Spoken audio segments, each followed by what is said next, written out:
Hello guys and welcome back to channel. I hope you guys are doing absolutely fine. अभी बज रहे हैं रात के 2:10, मतलब सुबह के 2:10। सो मैं आपके लिए लाया हूँ chapter number 22 of 11th class biology, chemical control and coordination. So इस चैप्टर में हमें क्या पढ़ना है? हमने जो इससे पहले वाला चैप्टर था 21 चैप्टर नंबर 21, उसमें हमने पढ़ा न्यूरल सिस्टम, जिसमें हमने न्यूरल पूरा सिस्टम पढ़ा हमने न्यूरल। इसमें हमें क्या पढ़ना है? चैप्टर नंबर 22 में क्या है? इसमें ऐसा नहीं है कि सिर्फ हमें एंडोक्राइन सिस्टम पढ़ना हो, इसमें हमें एंडोक्राइन प्लस न्यूरल पढ़ना है। क्या न्यूरल का मतलब रोल प्ले होता है एंडोक्राइन सिस्टम में, मतलब क्या जो न्यूरल सिस्टम है वो एंडोक्राइन सिस्टम को कैसे कंट्रोल करता है, तो इस चैप्टर में हमें वो पढ़ना है। So my name is Vinayak and you are watching my channel. So let's start. So chapter is chemical control and coordination. So ये मेरे खुद के क्लास नोट्स हैं, जिस कोचिंग इंस्टीट्यूट, जो मेरे खुद के कोचिंग इंस्टीट्यूट की क्लास नोट्स हैं। सो मैं आपके साथ शेयर कर रहा हूँ, और 100% authentic and standard which you can really rely upon. So let's start and पहले हमें ये पता होना चाहिए कि AIPMT में इस चैप्टर की वेटेज कितनी है। इस चैप्टर की वेटेज है 2 क्वेश्चन इस चैप्टर से आते ही हैं। ह्यूमन फिजियोलॉजी में 7 चैप्टर्स हैं, 7 में से ये लास्ट चैप्टर है। हर ह्यूमन फिजियोलॉजी के चैप्टर में से 2 क्वेश्चन आते हैं, तो मतलब 14 क्वेश्चन ह्यूमन फिजियोलॉजी से आते हैं। 14 से लेके 16 क्वेश्चन ह्यूमन फिजियोलॉजी से आते ही हैं, आप कभी भी एनालिसिस करिए। सो लास्ट चैप्टर है 22nd चैप्टर। सो काफ़ी इजी चैप्टर है, काफ़ी छोटा चैप्टर है और काफ़ी इंटरेस्टिंग चैप्टर है। So let's start. So starting with the nervous system. So before starting I must tell you one thing. So इसको करने के बाद, इस चैप्टर को करने के बाद मैं एक प्रीवियस 28 ईयर्स के क्वेश्चंस आते हैं, वो MTG सीरीज़ नहीं आती, तो 28 ईयर्स के क्वेश्चंस हम इसके बाद लगाएंगे और देखेंगे कि क्या जो मैंने आपको बताया, क्या जो क्लास नोट्स हैं इससे, क्या वो क्वेश्चंस हो जाते हैं सारे। प्लस मैं आपको NCERT भी करा दूंगा इसमें। सो कुछ ना छूटे, AIPMT कुछ भी ना छूटे। सो 28 ईयर्स के हम क्वेश्चंस करेंगे इस चैप्टर को ख़त्म होने के बाद। काफ़ी ईजी चैप्टर, काफ़ी इंटरेस्टिंग चैप्टर है। So let's start. सो पहले हम डिफरेंस पढ़ लेते हैं नर्वस सिस्टम में और एंडोक्राइन सिस्टम। यहाँ पर जो अगर आपको मेरी वीडियो आ रही होगी तो आपको ये लिखा नहीं है, तो एंडोक्राइन सिस्टम लिखा हुआ है यहाँ पर, तो आप यहाँ पर लिख लिए एंडोक्राइन सिस्टम। तो पहली बात, नर्वस सिस्टम में क्या इन्वॉल्व होते हैं? इसमें न्यूरॉन्स इन्वॉल्व होते हैं, involves neuron and nerve impulse. So ये हमारा पहला पॉइंट है, involves neurons and nerve impulses. So नाम में क्या है? एंडोक्राइन सिस्टम के नाम में क्या है? एंडोक्राइन। तो इसमें क्या होंगे? एंडोक्राइन सिस्टम क्या रिलीज कर रहा है? तो involves endocrine gland, endocrine system है तो endocrine gland and hormones, because endocrine system लिखा है ना मैंने, तो उसमें एंडोक्राइन ग्लैंड प्लस हार्मोन। तो इसमें जो सिग्नल्स हैं, जैसे जो न्यूरल सिग्नल्स हैं, सिग्नल्स कौन से सिग्नल्स? तो neural signals travels as electrical impulse. हम सबको पता है कि इसमें जो सिग्नल्स हैं, neural signals travels as electrical impulse.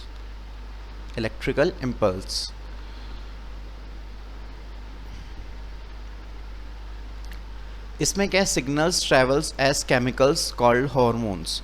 तो जितने भी केमिकल है, अगर मान लो कि आपका जो ब्रेन है कोई सिग्नल आपको प्रोवाइड कर रहा है, कोई सिग्नल भेज रहा है, तो वो सिग्नल हैं वो किसके थ्रू मतलब ट्रैवल होंगे? तो एज इलेक्ट्रिकल इम्पल्स की। तो जब कंडक्ट होते हैं सिग्नल्स तो एज इलेक्ट्रिकल इम्पल्स कंडक्ट होते हैं। और उसमें जो एंडोक्राइन सिस्टम में जो सिग्नल्स हैं वो कैसे कंडक्ट होते हैं?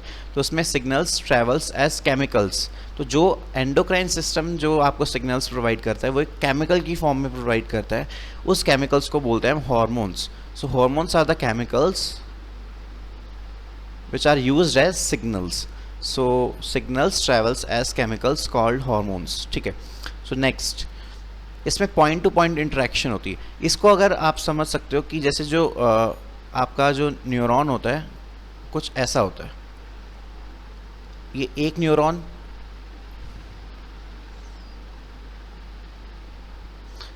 ठीक है। तो न्यूरॉन, मान लो एक ये ऐसा न्यूरॉन है, जो सेकंड न्यूरॉन होता है, मतलब ये एक न्यूरॉन है और जो सेकंड न्यूरॉन हो इतना बड़ा होता नहीं है न्यूरॉन, सो दिखता भी नहीं है कितना, सबसे लार्जेस्ट सेल हम उसको बोलते हैं, लार्जेस्ट सेल है वो, बट इतना ऐसे विजिबल नहीं है कि आप विजिबल। सो एक न्यूरॉन, उसका जो सेकंड न्यूरॉन होगा उसमें जो बीच का डिस्टेंस है तो वो काफ़ी ज़्यादा कम होता है, ठीक, इसलिए हम उसको बोलते हैं पॉइंट टू पॉइंट इंटरेक्शन, या फिर हम इसको बोल देते हैं एंड टू एंड, एंड, एक second, so end to end interaction. So इसमें no point to point interaction because the source and the target cells lies at the distance. मान लो जैसे इसको अगर मैं इसको समझाऊँ, so point no point to point interaction. मान लो कि एंडोक्राइन ग्लैंड है, वो किस एक डिस्टेंस पर है, जो नर्वस सिस्टम में जो न्यूरल जो है, पूरा जो नर्वस सिस्टम है वो पूरा ब्रेन में है ना, तो उसमें ब्रेन और स्पाइनल कोड, तो उसमें इतना डिस्टेंस नहीं है कि आपको जो भी सिग्नल है वो एक न्यूरॉन से दूसरे न्यूरॉन पे जाने का होगा, क्योंकि न्यूरॉन्स काफ़ी पैकली क्लोज्ड होते हैं, काफ़ी क्लोजली क्लोज्ड होते हैं, तो उसमें इतना डिस्टेंस नहीं है। As compare to endocrine system में डिस्टेंस होता है। तो मान लो कि एंडोक्राइन कोई ग्लैंड है, तो मान लो कि अगर वो स्टमक में है, कोई भी एंडोक्राइन ग्लैंड मान लो आप, तो और आपका जो टारगेट सेल है वो है कोई ब्रेन में, तो डिस्टेंस आ गया ना, इसलिए इसमें क्या है, no point to point interaction. As the source मतलब कौन सा सोर्स, जो एंडोक्राइन ग्लैंड, सोर्स होगा endocrine gland and the target cell जिस पे उसको एक्ट करना है। टारगेट सेल क्या होता है, जिस पे उसको एक्ट करना है, ठीक है, lie at the distance. So next point क्या कह रहे हैं, nerve effect is fast and short lasting. So effect is fast because effect is fast क्यों होगा, क्योंकि एंड टू एंड इंटरेक्शन है ना, एंड टू एंड। अगर कोई भी चीज़, मान लो ये चीज़ है और एक ये चीज़ है, ये और एक ये, तो एक ये और एक ये, इससे इसको आने में कम टाइम लगेगा, और अगर एक ये चीज़ है और एक ये चीज़ है, इन दोनों में जो डिस्टेंस ट्रैवल होगा उसमें ज़्यादा टाइम लगेगा। तो क्योंकि जो न्यूरॉन्स हैं वो बहुत क्लोजली पैक्ड होते हैं, इसलिए उनको काफ़ी कम टाइम लगता है। So effect is fast but short lasting. जो न्यूरल सिस्टम का जो इफ़ेक्ट होता है वो है शॉर्ट लास्टिंग इफ़ेक्ट। सो इसमें इंपॉर्टेंट चीज़ है आपको ये आपको सर्कल करना है, शॉर्ट लास्टिंग इफ़ेक्ट। सो एंडोक्राइन सिस्टम में क्या होता है ऐसा कभी भी नहीं होता कि हार्मोन रश हो जाए, जैसे कहते हैं ना हार्मोन रश। कभी किसी लड़की को देख के एकदम अच्छा सा लगता है कि आपको कहते हो कि मतलब इस चैप्टर में पढ़ाऊंगा मैं आपको, ऑक्सीटोसिन एक हार्मोन होता है, लव हार्मोन। सो कभी किसी को आप गले लगाते हो, या फिर कभी हैप्पी हार्मोन बोलते हैं उसको, कभी आप कोई चीज़ करते हो जिससे आपको काफ़ी खुशी मिले, तो बॉडी में ऑक्सीटोसिन हार्मोन काफ़ी ज़्यादा हो जाता है रिलीज़। तो आपको एक चीज़ याद रखनी है कि एंडोक्राइन सिस्टम जो भी हार्मोन रिलीज़ करता है वो ऐसा नहीं कि भर भर के टन्स में रिलीज़ कर दे एक ही साथ, नहीं, वो स्लोली रिलीज़ करता रहेगा, स्लोली एंड कॉन्टीन्यूअस, ठीक है। तो इफेक्ट इज स्लो क्योंकि स्लोली रिलीज़ कर रहा है, but long lasting is because of continuous release. So continuous release. Next is nerve impulse travels through neurons. मैंने आपको बताया कि जो नर्व इम्पल्स हैं, आप नर्व इम्पल्स को इलेक्ट्रिकल इम्पल्स भी लिख सकते हो, एक ही बात है, इलेक्ट्रिकल इम्पल्स और nerve impulse travels through neurons because जो ये एजेंट है, ठीक है, मान लो कि एक ये पेन है, आपको ये पेन दिख रहा है, ठीक है, मान लो ये एक न्यूरॉन है और ये एक नर्व इम्पल्स आई, नर्व इम्पल्स इसमें आई, इसके अंदर गई और फिर सेकेंड न्यूरॉन में चली गई। तो न्यूरॉन ने क्या करा, न्यूरॉन एक मीडियम की तरह एक्ट करा for the conduction. So neurons act as medium for conduction,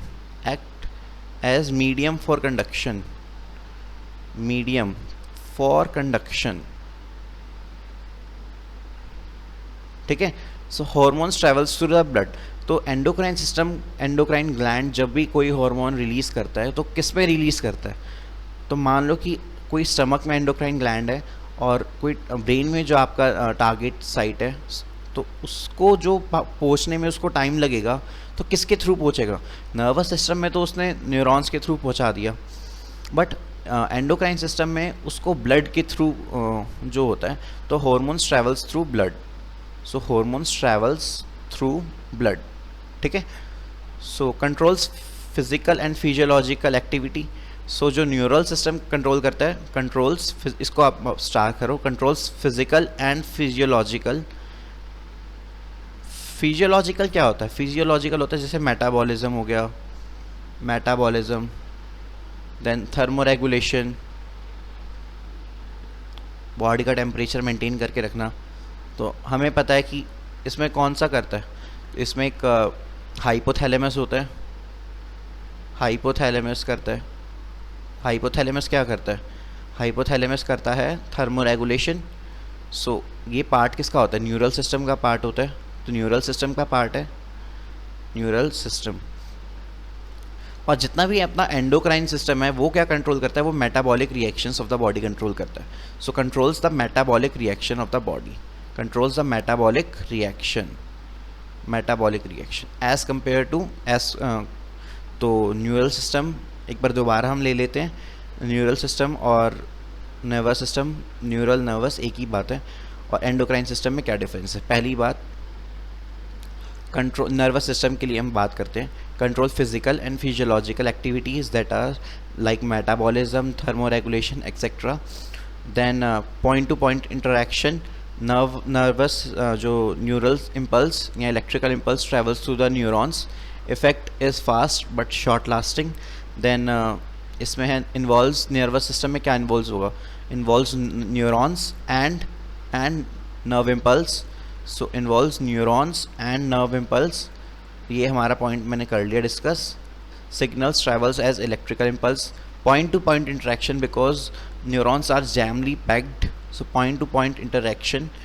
Nervous system effect is fast, nervous system effect is fast but short lasting, ये भी हो गया done. Next electrical and nervous impulse, आप electrical बोलो या nerve impulse बोलो एक ही बात है। सो ट्रेवल्स थ्रू द न्यूरॉन्स, ये भी डिस्कस हो गया। Controls the physical and physiological activity, ये भी हो गया।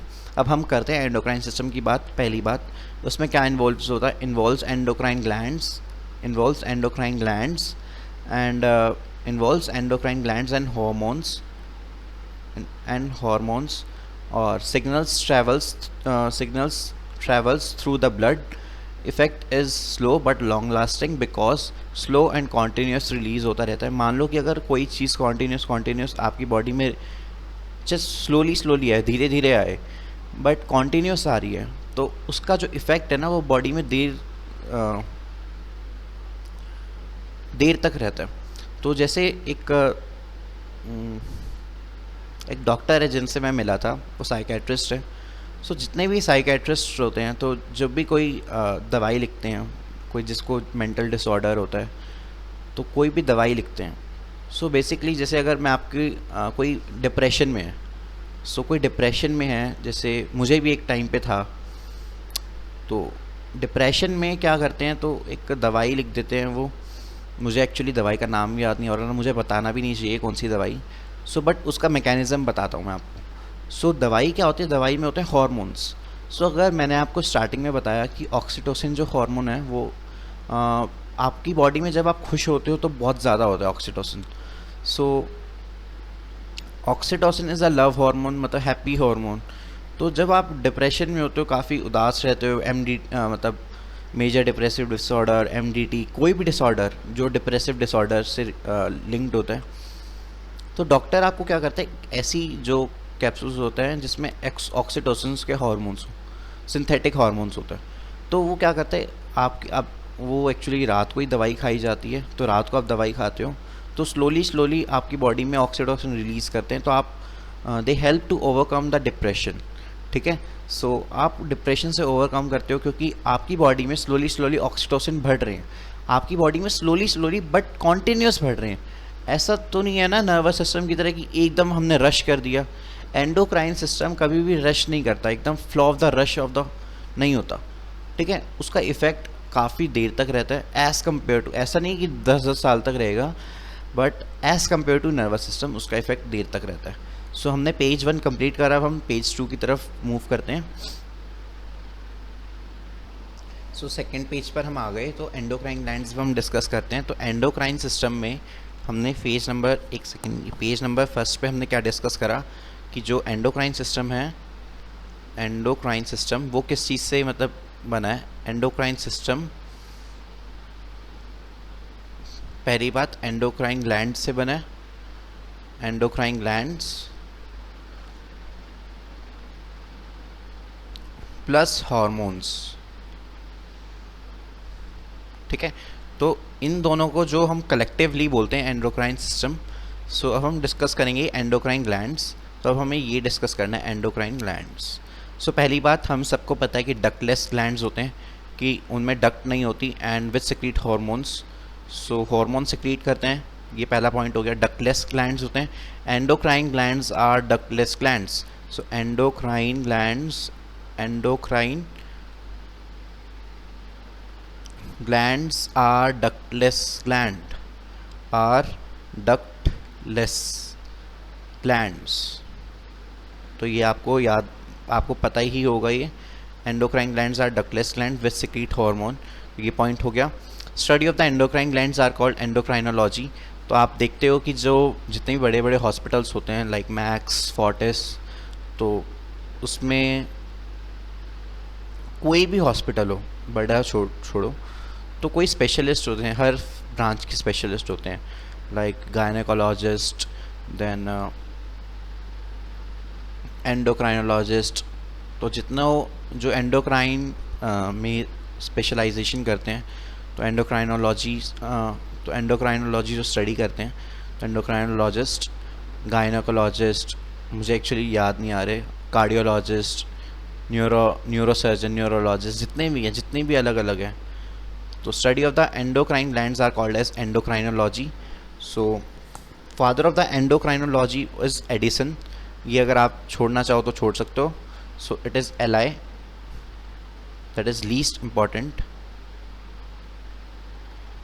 सो father of the endocrinology is Edison, not Thomas Alva Edison.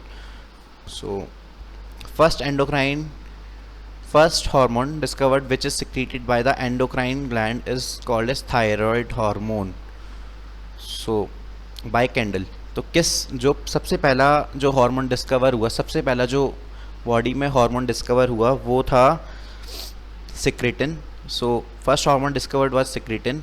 Bye किस साइंटिस्ट ने हमें ये बताया था कि बॉडी में जो पहला डिस्कवर उनने करा था जो हार्मोन, वो कौन सा था? वो सिक्रेटिन करा था. और जो साइंटिस्ट थे वो थे स्टार्लिंग एंड बेलिक्स. तो ये भी लीस्ट इंपॉर्टेंट, इनके नाम मत याद रख लो, बट ये याद रख लो, ये very important. First hormone discovered is secretin.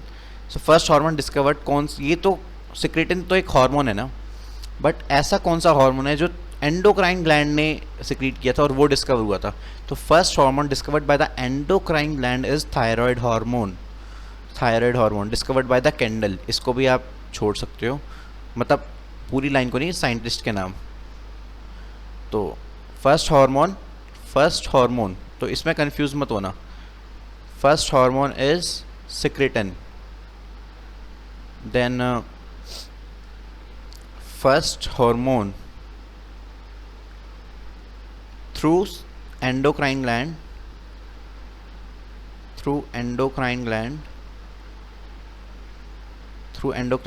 is बोलो thyroid hormone.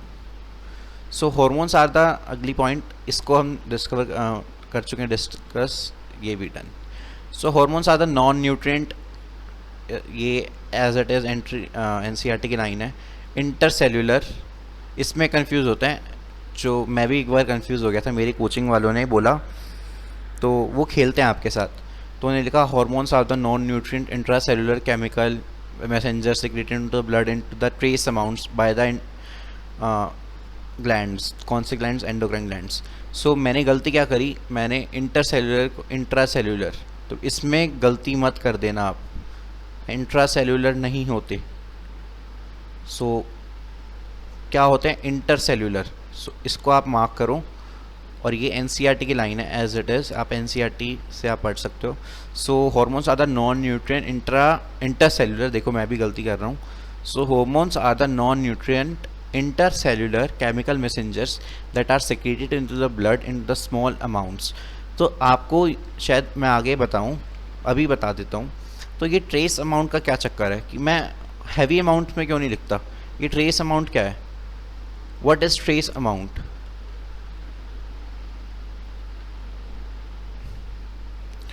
तो ना, जैसे जब भी कोई हार्मोन रिलीज़ होता है ना, तो बॉडी में तो बल्क में नहीं होता, स्लोली और छोटे अमाउंट में होता है। बिकॉज जो हार्मोन्स है ना, वो एम्पलीफिकेशन करते हैं।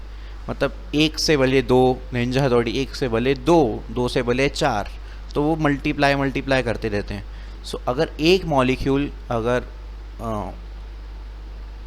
एक हार्मोन उसका, अगर एक molecule of glucose 10⁻6 molecules of glucose को एक्टिवेट करता है। सो हम ये आगे पढ़ेंगे एम्पलीफिकेशंस ऑफ द सिग्नल्स। तो आगे हम टॉपिक है इसी चैप्टर में। So hormones are released in the trace amount. Trace amount आपको पता चल गया because they show amplification. So आप यहाँ पर लिखना चाहो तो आप लिख लो, दे शो एम्पलीफिकेशन। ठीक है, तो they show amplification, that's why they are release in the trace amounts by the glands. Which glands? The endocrine glands. So star mark this, endocrine glands. So एक बार हम दोबारा ले लेते हैं। Hormones are the non-nutrient intercellular chemical messengers that are released into the blood into the small amounts. ठीक है, trace amounts, small amounts, आप कुछ भी बोल सकते हो। Hormones act upon the distant target sites. ये आपको मैंने पिछले पेज में बता दिया। मान लो कि सोर्स से टारगेट, सोर्स क्या? सोर्स है आपका ग्लैंड ही आपका रिलीज करेगा ना। तो hormones act upon the distance target site and are used by target cells. तो टारगेट साइट, मान लो कि एक टारगेट सेल है, इसके जो टारगेट साइट है ना, छोटी सी ऊपर एक बिंदु मान लो। अगर आप एक बड़ा सा सर्कल मानो, उसके ऊपर एक जो छोटी बिंदु मान लो, तो जो छोटी बिंदु है उसको बोलते हैं टारगेट साइट। पूरा जो बड़ा सेल है वो टारगेट सेल। मान लो कि ये है सोर्स सेल, ये है टारगेट सेल। ठीक है, तो सोर्स सेल से हार्मोन रिलीज हुआ, टारगेट सेल की कहाँ पर यूज़ होंगे? तो ऊपर जो टारगेट साइट हो वहाँ पर यूज़ होंगे।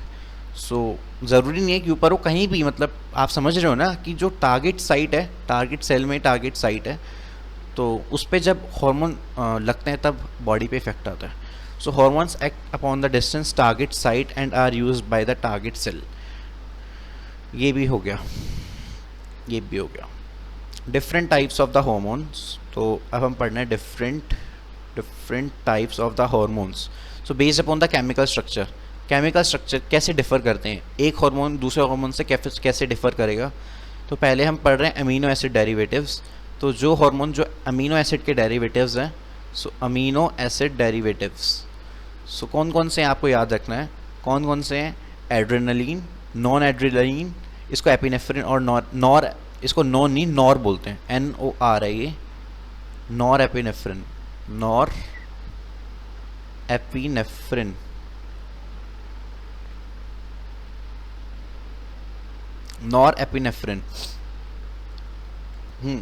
तो adrenaline, nor adrenaline, NOR, it is NON नहीं है, तो नॉर एड्रेनलिन, इसको बोलते हैं नॉन एपिनेफ्रिन। सो अगला है मेलाटोनिन और सेरोटोनिन। कौन से amino acid? So melatonin and serotonin are the derivatives of tryptophan. So derivative of tryptophan कौन से? इसमें हो गए melatonin and serotonin. So melatonin, the serotonin are the derivatives of tryptophan. So these are the derivatives of tryptophan.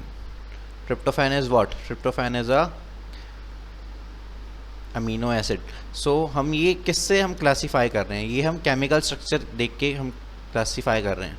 So adrenaline and noradrenaline are the derivatives of tyrosine. So tyrosine is also amino acid. तो यहाँ लिख लो adrenaline, non adrenaline,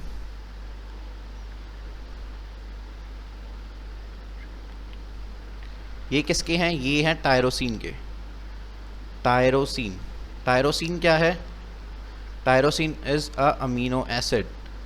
and melatonin, melatonin, melatonin and the serotonin, these are also derivatives of which one? It is tryptophan. Tryptophan. ठीक है. तो देखो मैंने आपको बताया था डिप्रेशन वाली कहानी. तो डिप्रेशन वाली कहानी में क्या है कि एक कैप्सूल में आपको बेसिकली कैप्सूल होती है 4 mg की एक कैप्सूल आती है. तो उसमें क्या रेशियो होता है? 3:1. एक serotonin is also involve in anti depressants. So ये पता नहीं मैं आपको क्यों बता रहा हूँ, बट आउट ऑफ क्यूरोसिटी मुझे भी इंटरेस्ट आता है सब चीज़ें बताने में.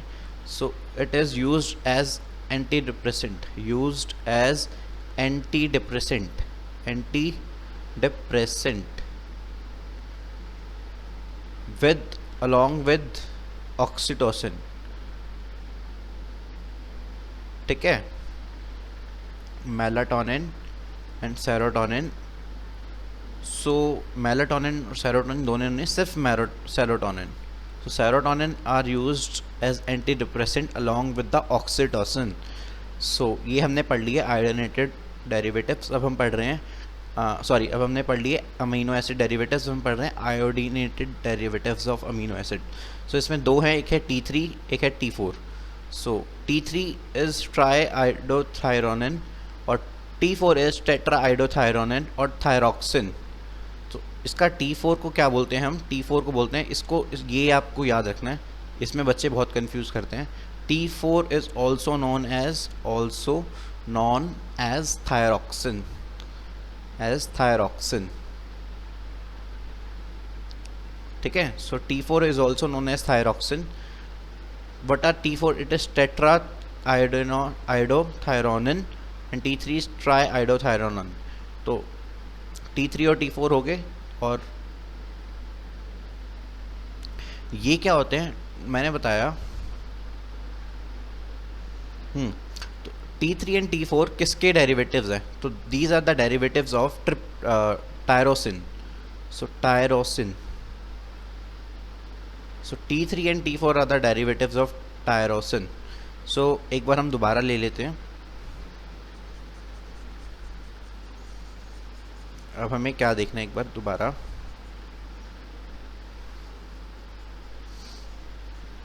देखो इंपॉर्टेंट चीज़ मैं यहाँ पर लिखता जा रहा हूँ. इंपॉर्टेंट इस पेज में क्या क्या इंपॉर्टेंट था. वैसे आपको कुछ भी स्किप नहीं करना, बट आपको क्या हमेशा दिमाग में रखना है. सो फर्स्ट चीज़ जो इंपॉर्टेंट थी वो था मेलाटोनिन. मेलाटोनिन देन मेलाटोनिन के साथ था सेरोटोनिन. देन थर्ड था हमारा adrenaline, adrenaline. And fourth is noradrenaline, noradrenaline. So these are amino acid derivatives, amino acid derivatives. ठीक है.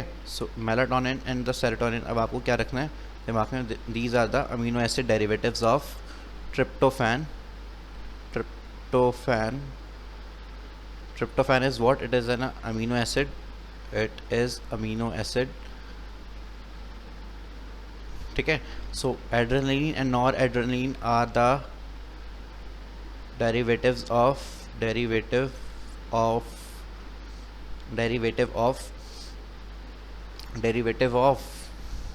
बोलो. एड्रेनलिन और नॉर एड्रेनलिन किसके डेरिवेटिव्स हैं? अभी मैंने देखो नीचे लिखवाया. These are the derivatives of tyrosine. So these are the derivatives of tyrosine. अब आपको कैसे कंफ्यूज करता हूँ मैं. सो और एक है हमने पढ़ लिया अमीनो एसिड डेरिवेटिव्स. अब हम पढ़ रहे हैं आयोडीनेटेड डेरिवेटिव्स हमें पढ़ने हैं. सो आयोडीनेटेड डेरिवेटिव्स में कौन था बेटा? T3 and T4. T3 and T4 इसको बोलते हैं थायरोक्सिन. थायरोक्सिन. सो ये है iodinated form, iodinated derivatives of tyrosine. So these are iodinated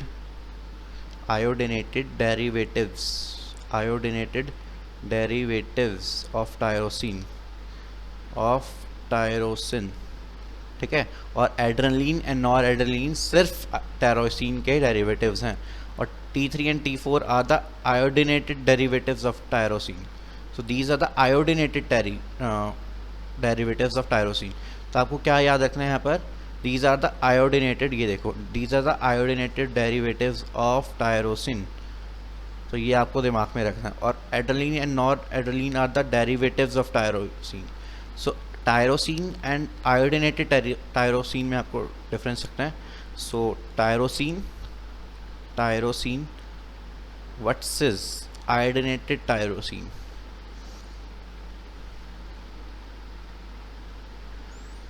इसमें आपको याद रखना डिफरेंस. सो ये डिफरेंस है. सो एक बार हम सेकंड पेज को दोबारा ले लेते हैं. सो पहला पॉइंट है ductless glands. So endocrine glands are ductless glands which secrete hormones. Study of the endocrine glands are called endocrinology. Father of the endocrinology is Addison. E4 आप ऐसे याद करो, E4 एंडोक्राइन, E4 एडिसन. वैसे अगर आप याद नहीं करोगे कौन है फादर तो इतना कुछ हो नहीं जाएगा, कुछ कोई नहीं पूछता. फर्स्ट हार्मोन डिस्कवर्ड, अब देखो इसमें आप कंफ्यूज कर सकता हूँ मैं. First hormone discovered through the endocrine gland is secretin और थायराइड हार्मोन.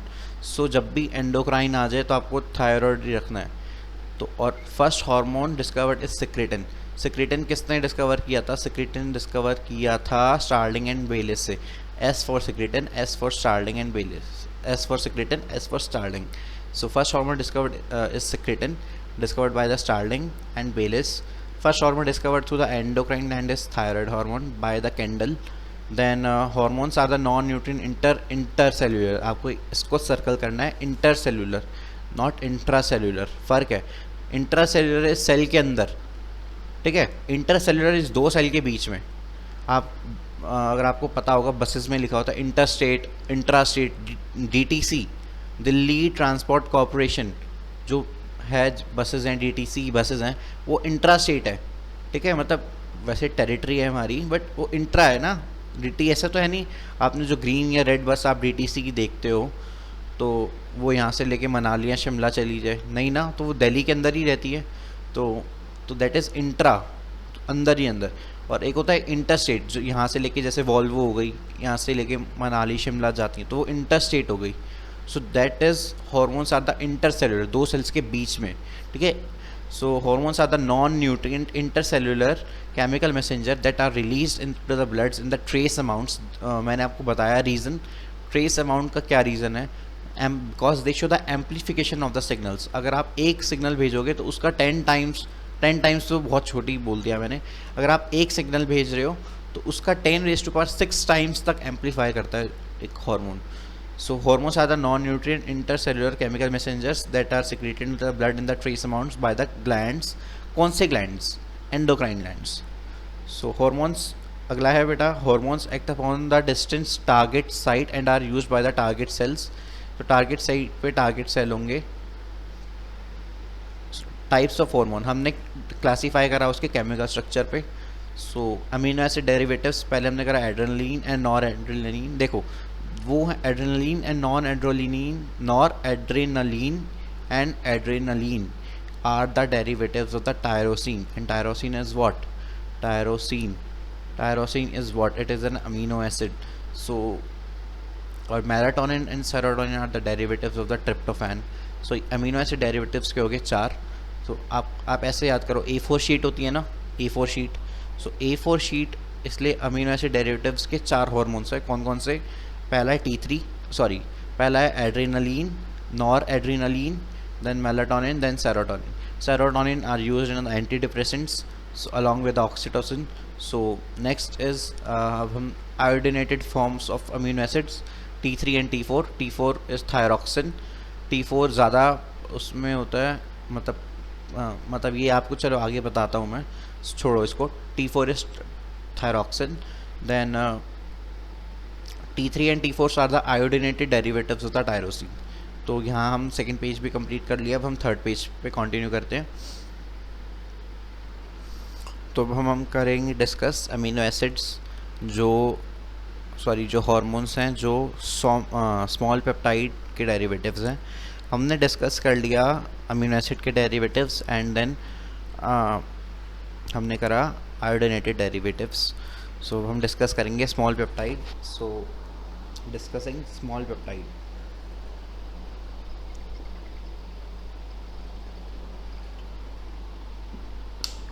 सो स्मॉल पेप्टाइड के कौन कौन से हार्मोन्स हैं? सो स्मॉल पेप्टाइड्स के हार्मोन्स हैं TSH। सो आपको ये याद रखना, TSH, ऑक्सीटोसिन, देन ADH और वेसोप्रेसिन, एंजियोटेंसिन 1, एंजियोटेंसिन 2। सो देखो, angiotensin 1 and angiotensin 2 are the larger molecules. These are the larger molecules. What angiotensin 1 and angiotensin 2 are the larger molecules. So TSH is, what is TSH? TSH is thyroid stimulating hormone. Thyroid stimulating hormone. ये stimulate करता है thyroid gland को ताकि वो T3 stimulates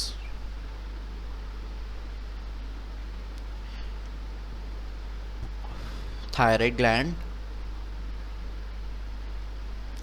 to release T3 T4। ठीक है। सो TSH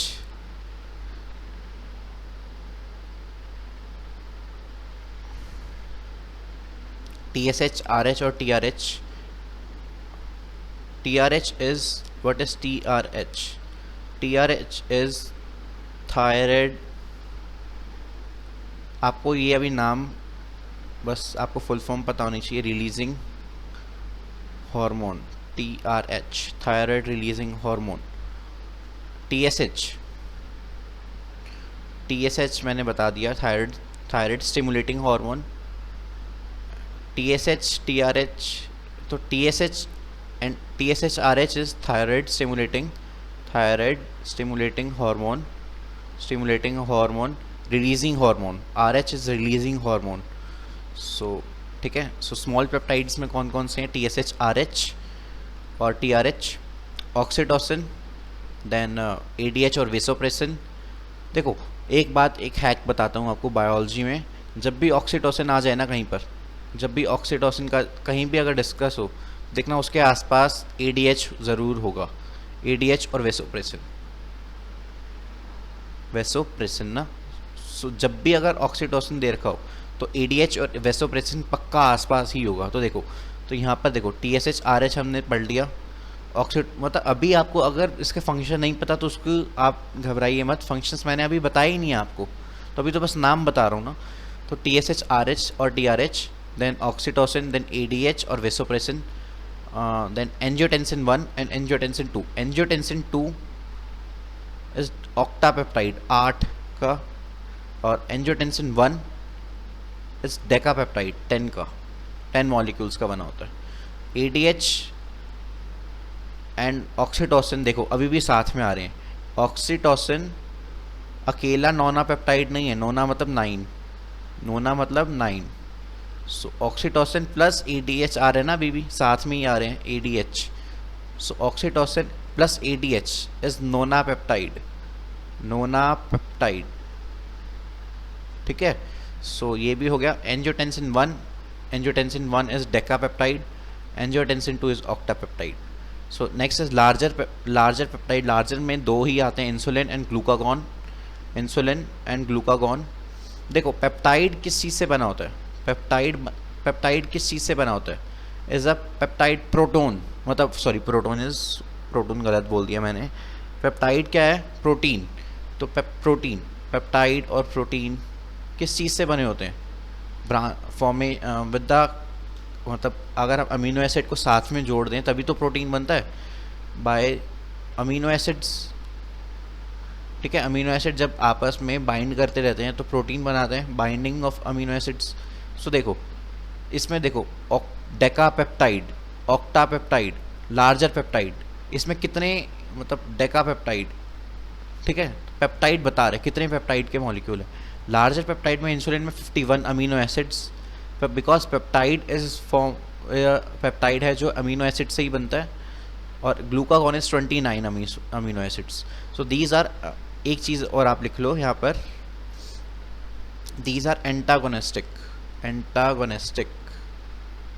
antagonistic hormones.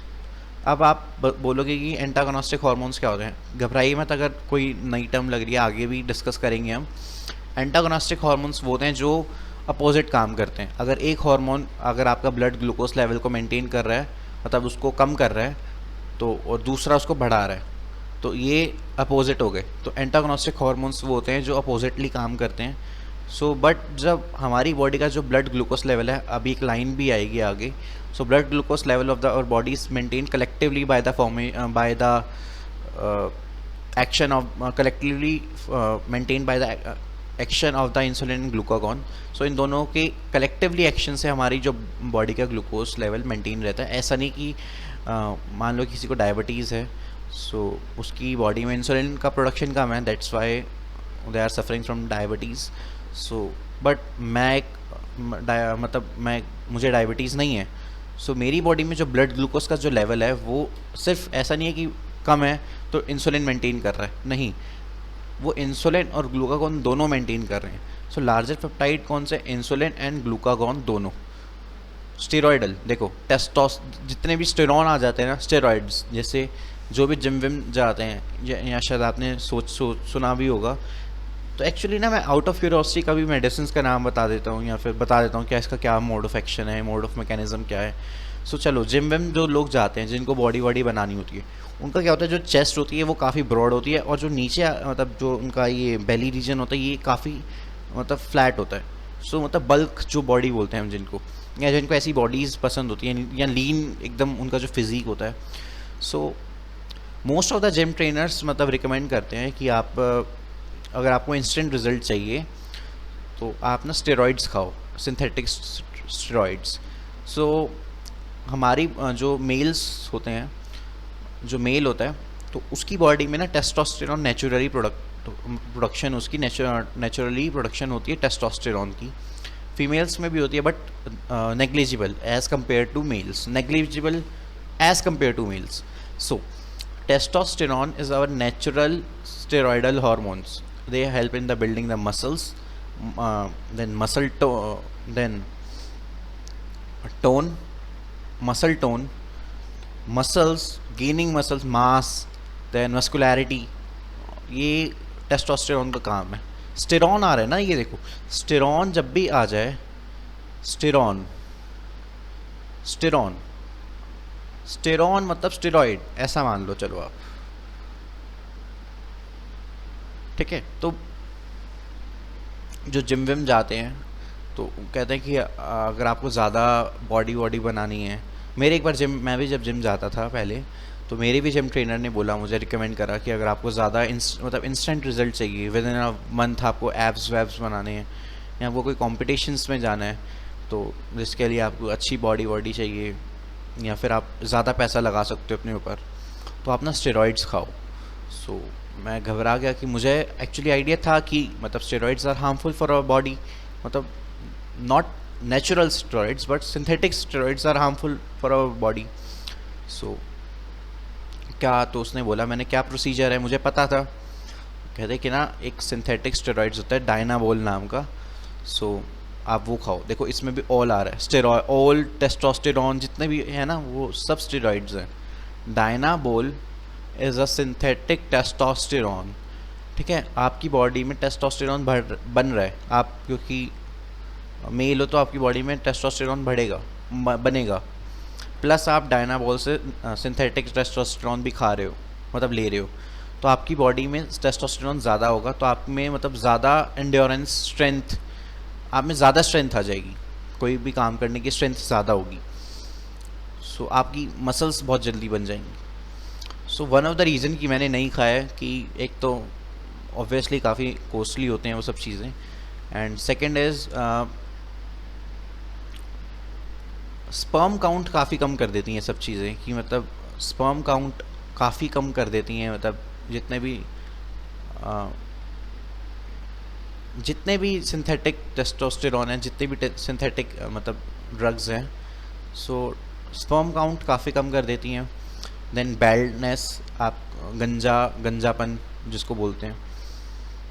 Then acne, these are the reasons, acne आ जाते हैं बहुत फेसेस पर या फिर, so these are the reasons, that's why मैंने नहीं खाए कि सिंथेटिक टेस्टोस्टेरोन्स। और मैं आपको भी रिकमेंड करूँगा कि unless until it is very very necessary आप भी मत खाइए, बट इट्स योर लाइफ, आप कुछ भी करो, बट रिकमेंडेशन है कि आप मत खाइए। So coming back to this, so steroidal derivatives, देखो इसमें अल या फिर स्टेरॉन, ऑन या फिर अल, ये इसका सफिक्स है, सफिक्स, ठीक है। तो चलो, टेस्टोस्टेरॉन, ईस्ट्रोजन, प्रोजेस्टेरॉन आ रहा है ना, स्टेरॉन, कॉर्टिसोल, अल, ऑल, कुछ टेस्ट एल्डोस्टेरॉन, डायहाइड्रोएपी एंड्रोस्टेरॉन, DHEA, ठीक है।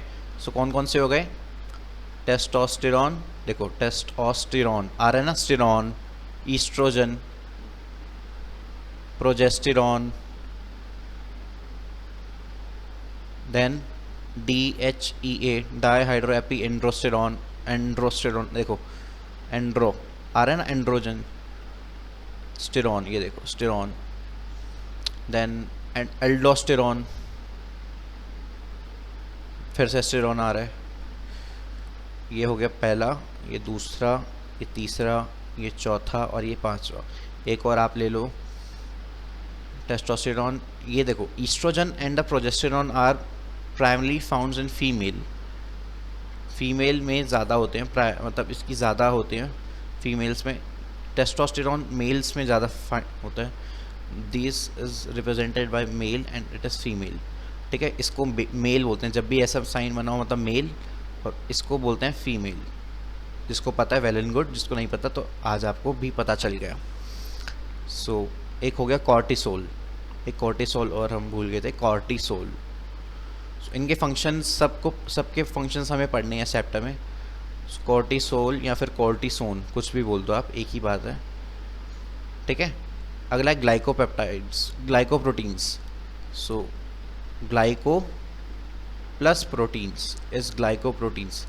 इसके एग्जांपल्स हैं FSH एंड इरिथ्रोपोइटिन। FSH क्या होता है? FSH is follicular, FSH is follicular stimulating hormone, follicular stimulating hormone, stimulating hormone, ठीक है। अगला है लिपिड्स, लिपिड्स इज, ये है थर्मोक्सिन A, तो ये प्लेटलेट अडहेशन का काम करता है। सो हमने 18th चैप्टर में पढ़ा है इसको, 18th चैप्टर के 19th चैप्टर, 18th चैप्टर।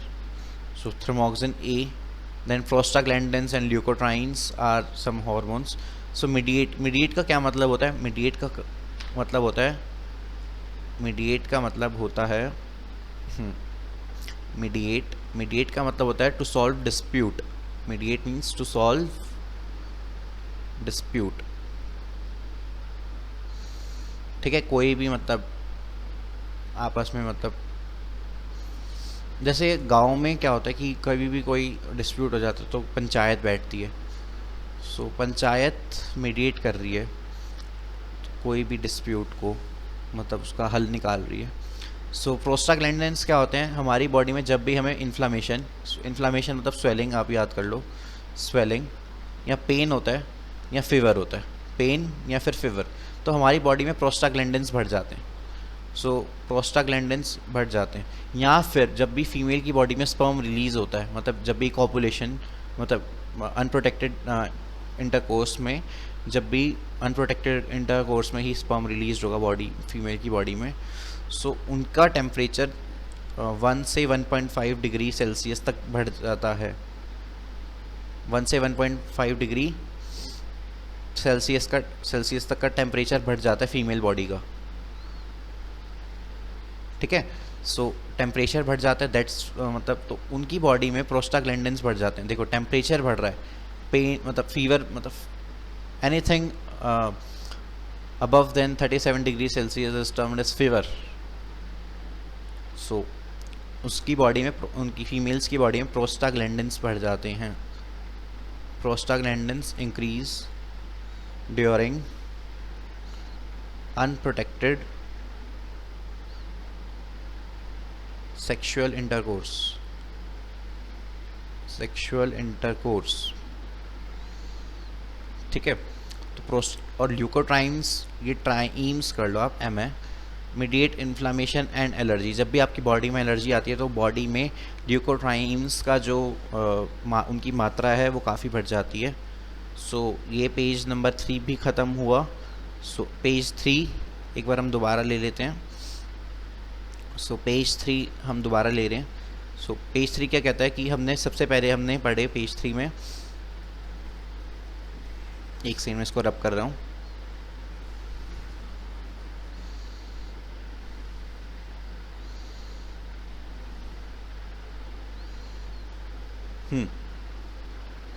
सो सबसे पहले हमने पढ़े small peptides.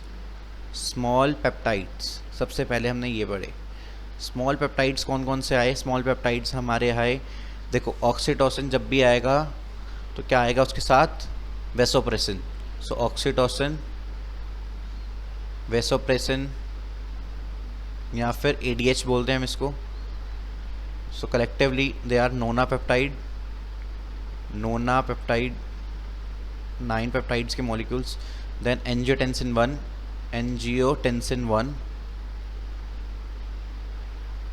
it is decapeptide। then angiotensin 2, आप बेटा ऐसे मत लिखना एंजियोटेंसिन 2, ये गलत लिखा, एंजियोटेंसिन ऐसे कभी भी मत लिख देना। 2 को यहाँ पर रोमन में लिखा जाता है, ऐसे नहीं, ऐसे, ठीक है। Angiotensin 2 is octapeptide. तो ऑक्सीटोसिन हो गया, वेसोप्रेसिन, ADH, एंजियोटेंसिन हो गया, एंजियोटेंसिन 2 हो गया। और हमारा स्मॉल पेप्टाइड में कौन सा था? और था स्मॉल पेप्टाइड्स में TSH, इस नीचे ही लिख लो, एक यहाँ पर और लिख लो TSH या फिर TRH। तो एक ये हो गया, ठीक है। सो अब हम डिस्कस कर रहे हैं स्मॉल पेप्टाइड्स हो गए। लार्ज पेप्टाइड्स में कौन कौन से हो गए? लार्ज पेप्टाइड्स में हमने कर लिए, ये तो बहुत इजी से हैं। ग्लूकागॉन ये था 29 अमीनो एसिड्स का, और इंसुलिन जो था 51 अमीनो एसिड्स का। लार्जर पेप्टाइड्स भी हो गए। देन हमारे थे ग्लाइकोप्रोटीन्स। सो ग्लाइकोप्रोटीन्स में क्या थे? ग्लाइकोप्रोटीन्स में हैं हमारे FSH एंड इरिथ्रोपोइटिन।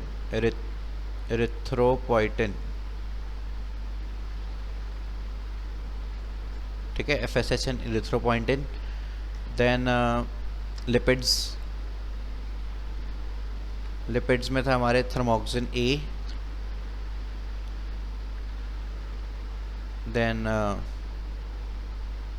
थर्मोक्सिन A था। देन था हमारा ल्यूकोट्राइन्स, देन था प्रोस्टाग्लैंडिन्स। तो एक बात याद रखना, prostaglandins and leukotrienes are secreted by tissues।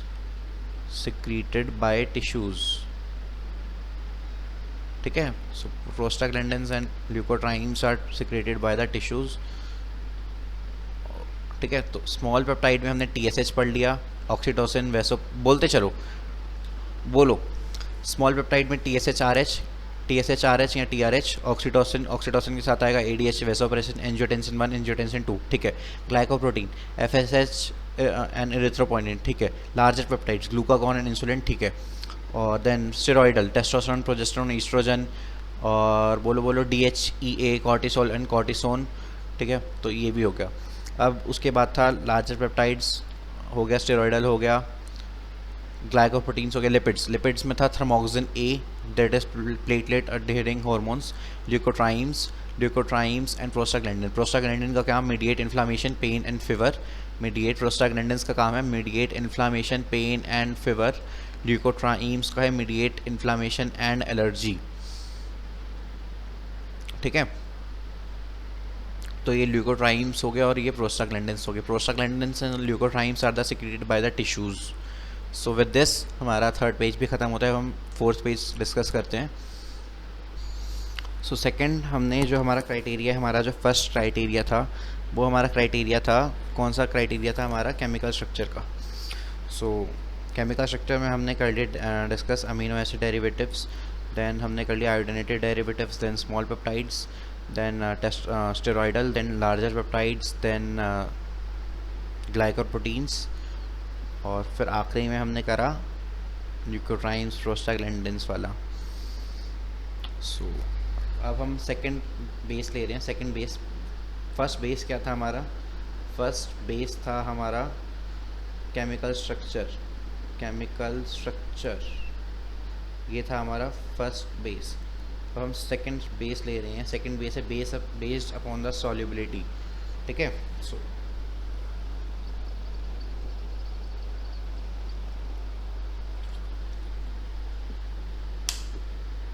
So based upon the solubility हमारा सेकंड बेसिस है। सो पहले हम डिस्कस कर रहे हैं, मतलब हम क्राइटेरिया क्या रख रहे हैं, वाटर सॉल्युबल हार्मोन्स।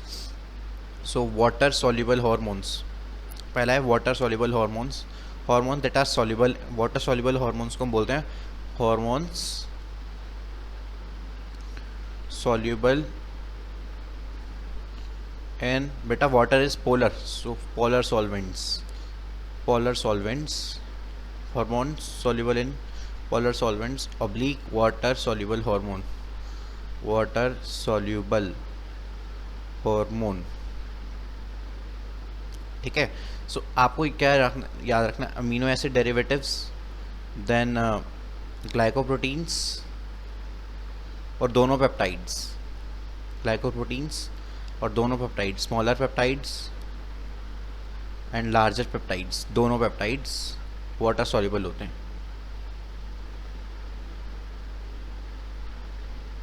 ठीक है। अब अमीनो एसिड के डेरिवेटिव्स कौन कौन से होते हैं, अमीनो एसिड के डेरिवेटिव्स हैं, अमीनो एसिड के डेरिवेटिव्स हैं मेलाटोनिन, देन है सेरोटोनिन, देन है adrenaline, then noradrenaline, noradrenaline. Glycoproteins के एग्जाम्पल हैं FSH एंड एरिथ्रोपोइटिन, एरिथ्रोपोइटिन, ठीक है। स्मॉलर पेप्टाइड्स के एग्जाम्पल्स हैं ADH, ऑक्सीटोसिन, देन हमारा आ गया TSHRH, then angiotensin 1, angiotensin 2। Larger peptide के एग्जाम्पल हैं इंसुलिन एंड ग्लूकागॉन, ग्लूकागॉन, ठीक है। ये पिछले पेज में डिस्कस हो चुका है। Lipid soluble hormones, hormone soluble in non polar solvents. So आपको दो याद रखना है कि कौन कौन से हैं। पहला आपको याद रखना है iodinated derivatives of amino acids that are T3 and T4, that are the iodinated derivatives of amino acid. कौन से अमीनो एसिड थे, टायरोसिन, सो टायरोसिन के। Then steroidal, that is steroids तो फैट्स हो गए ना लगभग, सो फैट वाटर में कैसे सॉल्युबल है, तो ठीक है। तो वाटर सॉल्युबल हार्मोन्स होते हैं ना, मान लो कि जैसे ये एक टारगेट साइट है, ये गोला एक टारगेट साइट है, इस गोले के ऊपर मान लो कि मेरा जो फीस्ट ये एक टारगेट साइट है और इसके ऊपर ये एक टारगेट सेल है। ये जो मेरा हाथ दिख रहा है आप लोगों को, ये एक टारगेट सेल है और ये एक टारगेट साइट है, ये फीस्ट मेरी टारगेट साइट, ये first is target site and this is target cell. So कोई भी ऐसा हार्मोन आए जो वाटर सॉल्युबल है या फिर सॉल्युबल इन पोलर सॉल्वेंट, तो वो जो एक्स्ट्रा सेलुलर रिसेप्टर पे काम करेगा। टारगेट सेल की जो रिसेप्टर होते हैं ना, एक हर टारगेट सेल का एक एक्स्ट्रा सेलुलर रिसेप्टर होगा और एक इंट्रा सेलुलर रिसेप्टर होगा। तो जो वाटर सॉल्युबल हार्मोन हो गया ना, तो वो एक्स्ट्रा सेलुलर रिसेप्टर से बाइंड करेगा, ठीक है। और जो क्योंकि सेल के अंदर ना फैट कंटेंट ज़्यादा है, वाटर कंटेंट कम है, सो कोई भी एक ऐसा हार्मोन आए जो कि soluble in non polar solvent है, तो इंट्रासेल्युलर रिसेप्टर्स पे जाएगा। तो अगली लाइन वही बोल रहा है कि water soluble hormones water soluble hormones act upon the intracellular receptor, ठीक है, सॉरी क्या बोल रहा हूँ मैं, water soluble hormone act upon the extracellular receptor site of the target cell, whereas the lipid soluble hormones act upon the intracellular receptor sites of the target cell। तो आपको क्या चीज़ याद रखनी है, तो आपको याद रखनी है water soluble extracellular receptor site, ये आपको याद रखना है, extracellular receptor site and lipid soluble intracellular receptor site, intracellular receptor site, water soluble lipid soluble. जैसे कि मान लो कि ये एक सेल है, this is cell and this is your target site, so this is extracellular ना, so extracellular cell के बाहर है, and again this is your cell and this is your target site, red is target site, target, इसको आप गलत लिख दिया मैंने यहाँ पर, आप टारगेट साइट लिखो, target site, so this is also your target site, ठीक है, so this is your target cell, it is your target cell and it is your target cell. So कोई भी अगर मान लो कि वाटर सॉल्युबल हार्मोन आता है, वाटर सॉल्युबल हार्मोन आएगा, सो वाटर सॉल्युबल हार्मोन इस पे एक्ट करेगा, एक्स्ट्रा सेल्युलर, और ये जो था ये था इंट्रासेल्युलर, इट इज़ इंट्रासेल्युलर, ठीक है। सो कोई भी अगर लिपिड सॉल्युबल हार्मोन आया, लिपिड सॉल्युबल इस्पेक्ट करेगा, ठीक है, वो सेल के अंदर जाएगा। सो यही लिखा है कि वाटर सॉल्युबल, इसको स्टार मार्क करो, very very important line, water soluble hormone act upon the extra cellular receptor site, cell के बाहर, ये सेल है तो ये जो सेल की बाहर वाली साइट, इसको मैंने जो डाकन करा है मैंने, so this is your extracellular receptor site of the, and this is your target cell, this is your target cell. So target cell की जो एक्स्ट्रा सेलुलर रिसेप्टर साइट पर वाटर सॉल्युबल हार्मोन एक्ट करते हैं, whereas the lipid soluble hormone act upon the intracellular, देखो intra, इस पे आप बेटा सर्कल कर लो, इंट्रा, दिस इज इंट्रा,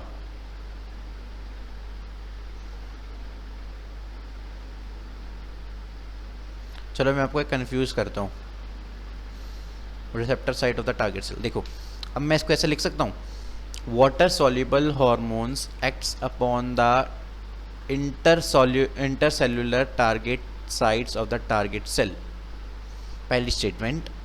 चलो स्टेटमेंट वाला गेम खेलते हैं।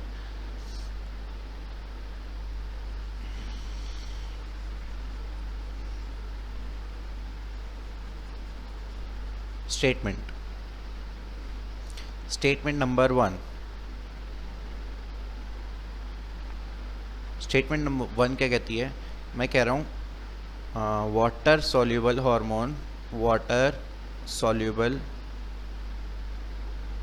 Hormone acts upon intercellular target site of target cell. दूसरी statement, water soluble hormone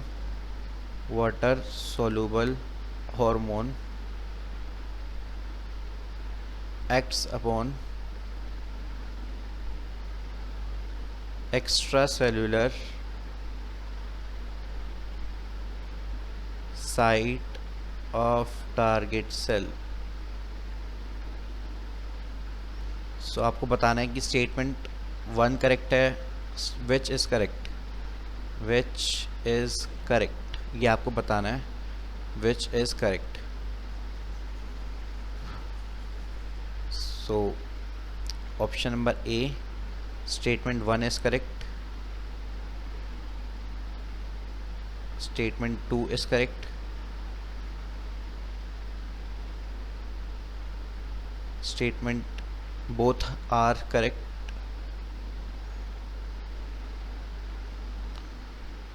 both are incorrect.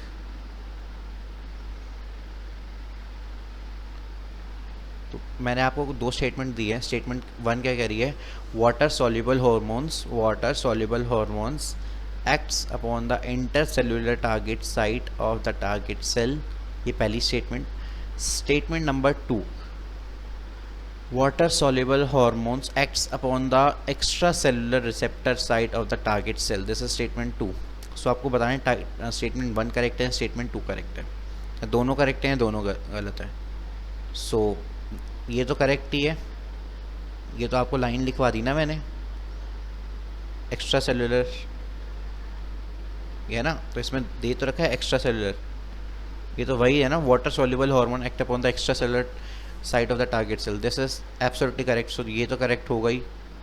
अब हमें देखना है कि फर्स्ट भी करेक्ट है, तो पढ़ो. फर्स्ट स्टेटमेंट क्या कह रही है, water soluble hormone act upon the intercellular target site of the cell. तो बेटा यहाँ पर इंटरसेलुलर लिखा है, इंटरसेलुलर ना कि इंट्रासेलुलर, फ़र्क समझो ना. इंट्रा और इंटर, दिल्ली के अंदर इंट्रा, दिल्ली के बाहर, और दिल्ली, मान लो दिल्ली से मनाली जाने तो इंटर स्टेट होगी ना, क्योंकि दिल्ली के अंदर घूमना है तो इंट्रा स्टेट होगी. तो inter cellular, so extra cellular को ही आप इंटर सेल्यूलर बोलते हो. कहीं लिखा हो एक्स्ट्रा सेल्यूलर, एक्स्ट्रा सेल्यूलर को ही इंटर सेल्यूलर बोला जाता है, एक्स्ट्रा सेल्यूलर को ही इंटर सेल्यूलर बोला जाता है. सेल के बाहर, इंटर सेल्यूलर भी तो सेल के बाहर हुआ ना. तो water soluble hormone act upon the intercellular target site of the target cell, which is absolutely correct. So both are correct. ठीक है, चलो ग्लैंड्स, अब हम ग्लैंड्स पे आ गए, ग्लैंड्स डिस्कस करते हैं. तो पहला हार्ट, एक हार्ट भी एक ग्लैंड की तरह काम करता है. सो एक मान लो कि जैसे ये एक हार्ट मान लो आप, देसी सा हार्ट, निब्बा निब्बियों वाला. सो आप ऐसा सा हार्ट मान लो. So this is your right atria, this is your right atria, this is your right ventricle, this is your left atria and this is your left ventricle. ठीक है, तो right atria releases ANF. ANF stands for atrial uretic factor.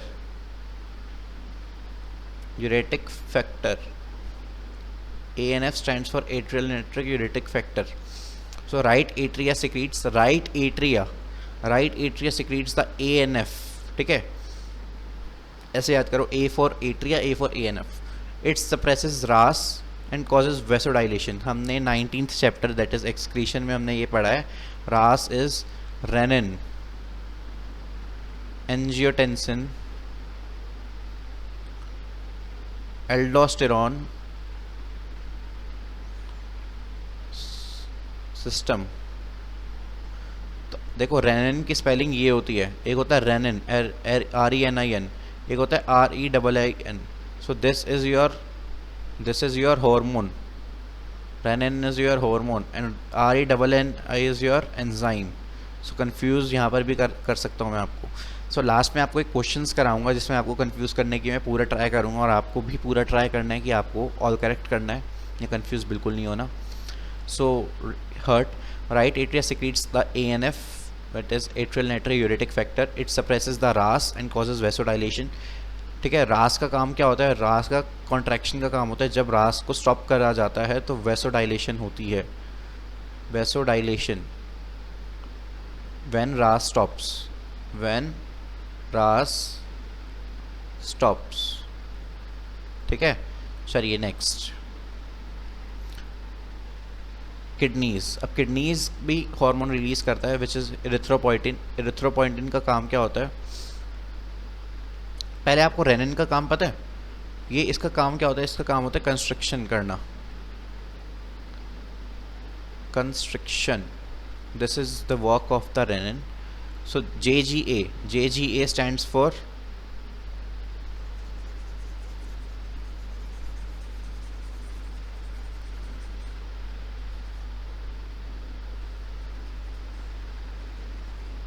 coming back, JGA is juxta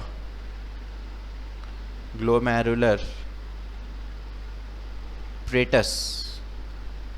apparatus, कुछ भी बोल लो, अंग्रेजी medium. सो JGA secretes कौन सा? Erythropoietin,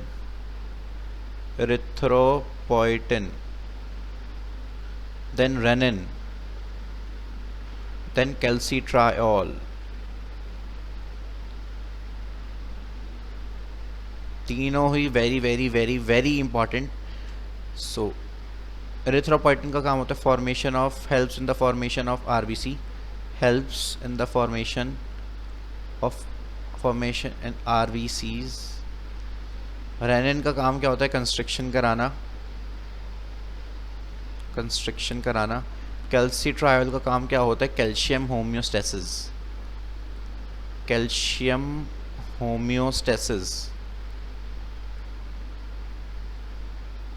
मतलब होम्योस्टेसिस इज बैलेंसिंग। अगर आपको याद होगा तो मैंने आपको शुरू में बताया था कि insulin and glucagon are the antagonistic hormones. मतलब ऐसे दो हार्मोन जो अपोजिट वर्क करते हैं, तो वो है इंसुलिन एंड ग्लूकागॉन। ठीक है, सो ये तो हो गया। सो एक ऐसा ही हार्मोन है दोबारा, एक आता है parathormone and calcitriol. These two are also antagonistic.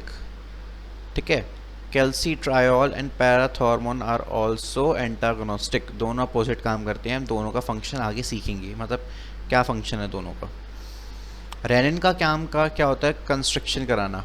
ठीक है, अगर जैसे किसी का BP लो हो जाता है, मैंने आपको 19th चैप्टर में बताया है ये, किसी का BP लो हो जाता है, blood pressure is low, so construct करा दो। कंस्ट्रक्ट, जैसे मान लो कि ये मेरा हाथ है, ब्लड प्रेशर इज़ लो, इसको मैंने कंस्ट्रक्ट कर दिया, टाइट कर दिया। सो यहाँ पर अब जो blood pressure is what? Pressure exerted by the blood on the vessels. So अगर कंस्ट्रक्शन होगी तो प्रेशर बढ़ जाएगा ना। तो रेनिन ने प्रेशर बढ़ा दिया तो कंस्ट्रक्शन कराई, मतलब दबाना इज़ कंस्ट्रक्शन, खोलना इज़ वेसोडाइलेशन। तो चलो मान लो कि मेरा, आपको एक केस समझाता हूँ जो मैंने आपको 19th चैप्टर में समझा रखा है, दोबारा समझाता हूँ। मान लो कि मेरा BP हो गया लो, और किसी का एक XYZ पर्सन है। सो मेरे चलो मान लो कोई एक पर्सन है, जैसे मान लो मेरे पापा, तो उनका बहुत ज़्यादा हाई BP हो जाता है, गुस्सा बहुत ज़्यादा आता है। तो और मान लो कि अज्यूम है, दोनों के केस अज्यूम है, हमेशा उनका हाई BP नहीं रहता, और मेरी मम्मी जिनका लो BP रहता है, ऐसा मान लो, दोनों केसेस आर अज्यूम्ड, मान लिए गए। सो मम्मी का क्या केस है? उनका रहता है लो BP। ठीक है, किडनी से रिलीज़ होगा JGA। किडनी में JGA कहाँ पर है? Juxta glomerular apparatus. ये अब मैंने, अगर आपको याद हो तो ये बनता है, ठीक है, DCT PCT वाला अगर फॉर्मेशन से, चलो वो छोड़ो। JGA ये सेंस कर लेगा उसके JG सेल्स, याद है JG सेल्स? हाँ, जक्स्ट्रा ग्लोमेरुलर सेल्स, JGA में JG सेल्स होते हैं। तो ये सेंस कर लेगा कि ना आपकी बॉडी में ना ब्लड प्रेशर लो है। अब आप कहोगे कि ब्लड प्रेशर लो है तो इससे क्या प्रॉब्लम है? ब्लड प्रेशर लो है तो आपके ब्रेन को पूरा ऑक्सीजन नहीं मिल रहा, आपके ब्रेन को पूरा ब्लड नहीं मिल रहा, बिकॉज बॉडी में ऑक्सीजन तो ब्लड से ही ट्रेवल होगा ना। Blood pressure is low, your brain is not getting enough oxygen as well as blood. Collapse के ज़्यादा चांस होंगे। कोलैप्स कर जाए, ब्रेन कोलैप्स हो जाए। डिजीनेस, डिजीनेस इज़ व्हाट, नींद आना। जब मैं डिप्रेशन की दवाई खाता था तो मुझे भी बहुत नींद आती थी। डिप्रेशन, क्योंकि साइकेट्रिस्ट का मानना है ये, या तो इसको सुला दो या ऐसे हार्मोन्स सेरोटोनिन एंड ऑक्सीटोसिन दो जिससे ये खुश रहे। तो ये दोनों, या तो बंदा सोता रहे तब वो काफ़ी खुश रहता है, या फिर ये बीपी लो, ब्रेन को not proper, brain is not proper getting oxygen, chances of dizziness, dizziness chances नहीं, डिजीनेस तो होगा, चांसेस ऑफ कोलैप्स, ठीक है, which is fatal to your body. Body तो चाहेगी ना कि वो अपने ऑर्गन्स क्यों डैमेज करे, ठीक है। बीपी लो है भाई, बीपी को वापस, ऐसा नहीं है बीपी को बढ़ाना है, बीपी को मेंटेन कर रखना है। होम्योस्टेसिस इज मेंटेनिंग, तो बीपी का होम्योस्टेसिस करना है, करते हैं। तो ये सेंस करी किस बात, ये कर लिया किडनी ने, किडनी कह रही है अरे अरे यार मेरी बॉडी में तो बीपी लो है, तो अब तो ये दिक्कत हो जाएगी, बीपी लो मेरी बॉडी के लिए हार्मफुल है। तो मैं ना क्या करती हूँ, मैंने एक हार्मोन रिलीज़ करती हूँ, रेनिन। अब मैं कंफ्यूज करूँगा RENNIN या फिर RENIN, RENNIN या फिर RENIN। बेटा RENNIN इज एंजाइम रेनिन, जो वो इन्फेंट्स में पाया जाता है, या फिर छोड़ो उसको। तो किडनी ने रिलीज़ करा RENIN, renin, which is hormone.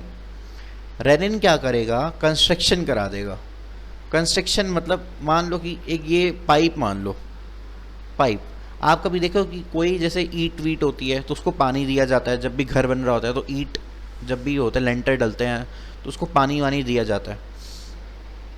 या फिर कभी आपने गार्डन में आपने पानी दिया हो, तो अगर जब भी आप प्रेशर बढ़ाते हो, मान लो कि एक ये पाइप है, ये पाइप है, यहाँ से पानी निकलता जा रहा है, निकलता जा रहा है, यहाँ पर आपका गमला रखा हुआ है, ये आपकी पाइप है और ये आपका गमला है, यहाँ से पानी गया यहाँ पर।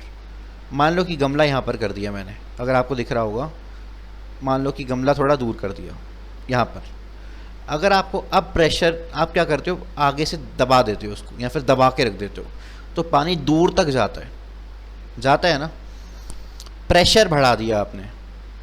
प्रेशर कैसे बढ़ा दिया आपने, कंस्ट्रिक्शन करके आपने उसको दबा दिया।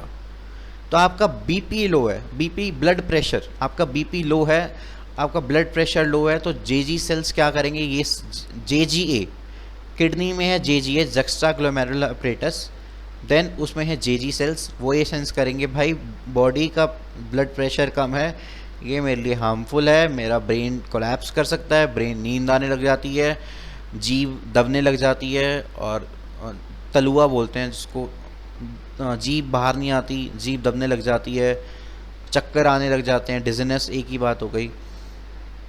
तो क्या करते हैं, जेजी सेल रेनिन रिलीज़ करेगा।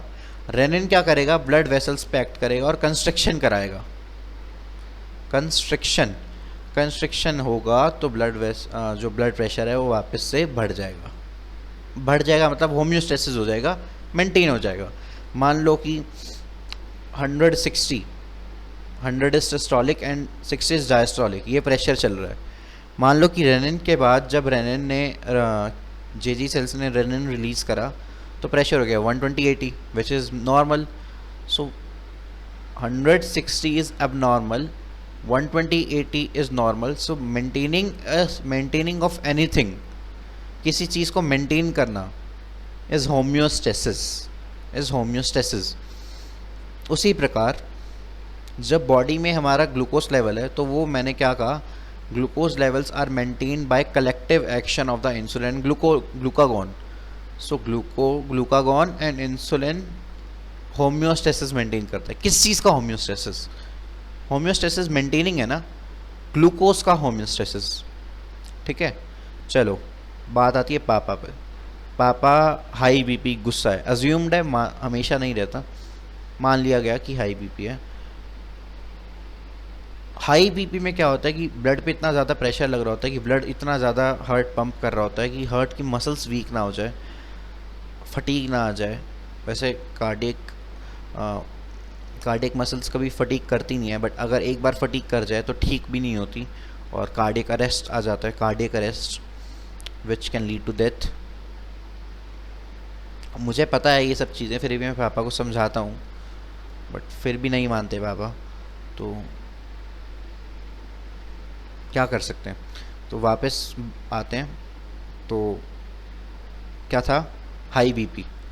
सो हाई बीपी में क्या है, ब्लड इतना ज़्यादा पंप कर रहा है हार्ट, ठीक है। तो हमारी बॉडी ना, कभी भी आप याद रखना, हमारी बॉडी जब आपको स्ट्रेस होगा आपकी बॉडी बहुत अच्छा काम करेगी। एक कोटेशन भी है और ये बॉडी के साथ एप्लीकेबल भी है, फिजियोलॉजी में पढ़ाया जाता है। Stress is good, stress is good until it convert into distress। Stress आपकी बॉडी के लिए काफ़ी अच्छा है until वो डिस्ट्रेस में कन्वर्ट हो जाए। जब डिस्ट्रेस आ जाता है मतलब इतना ज़्यादा स्ट्रेस हो जाए कि बॉडी हार्म करने लग जाए, उसको डिस्ट्रेस बोल देते हैं। आपका अगर मान लो कि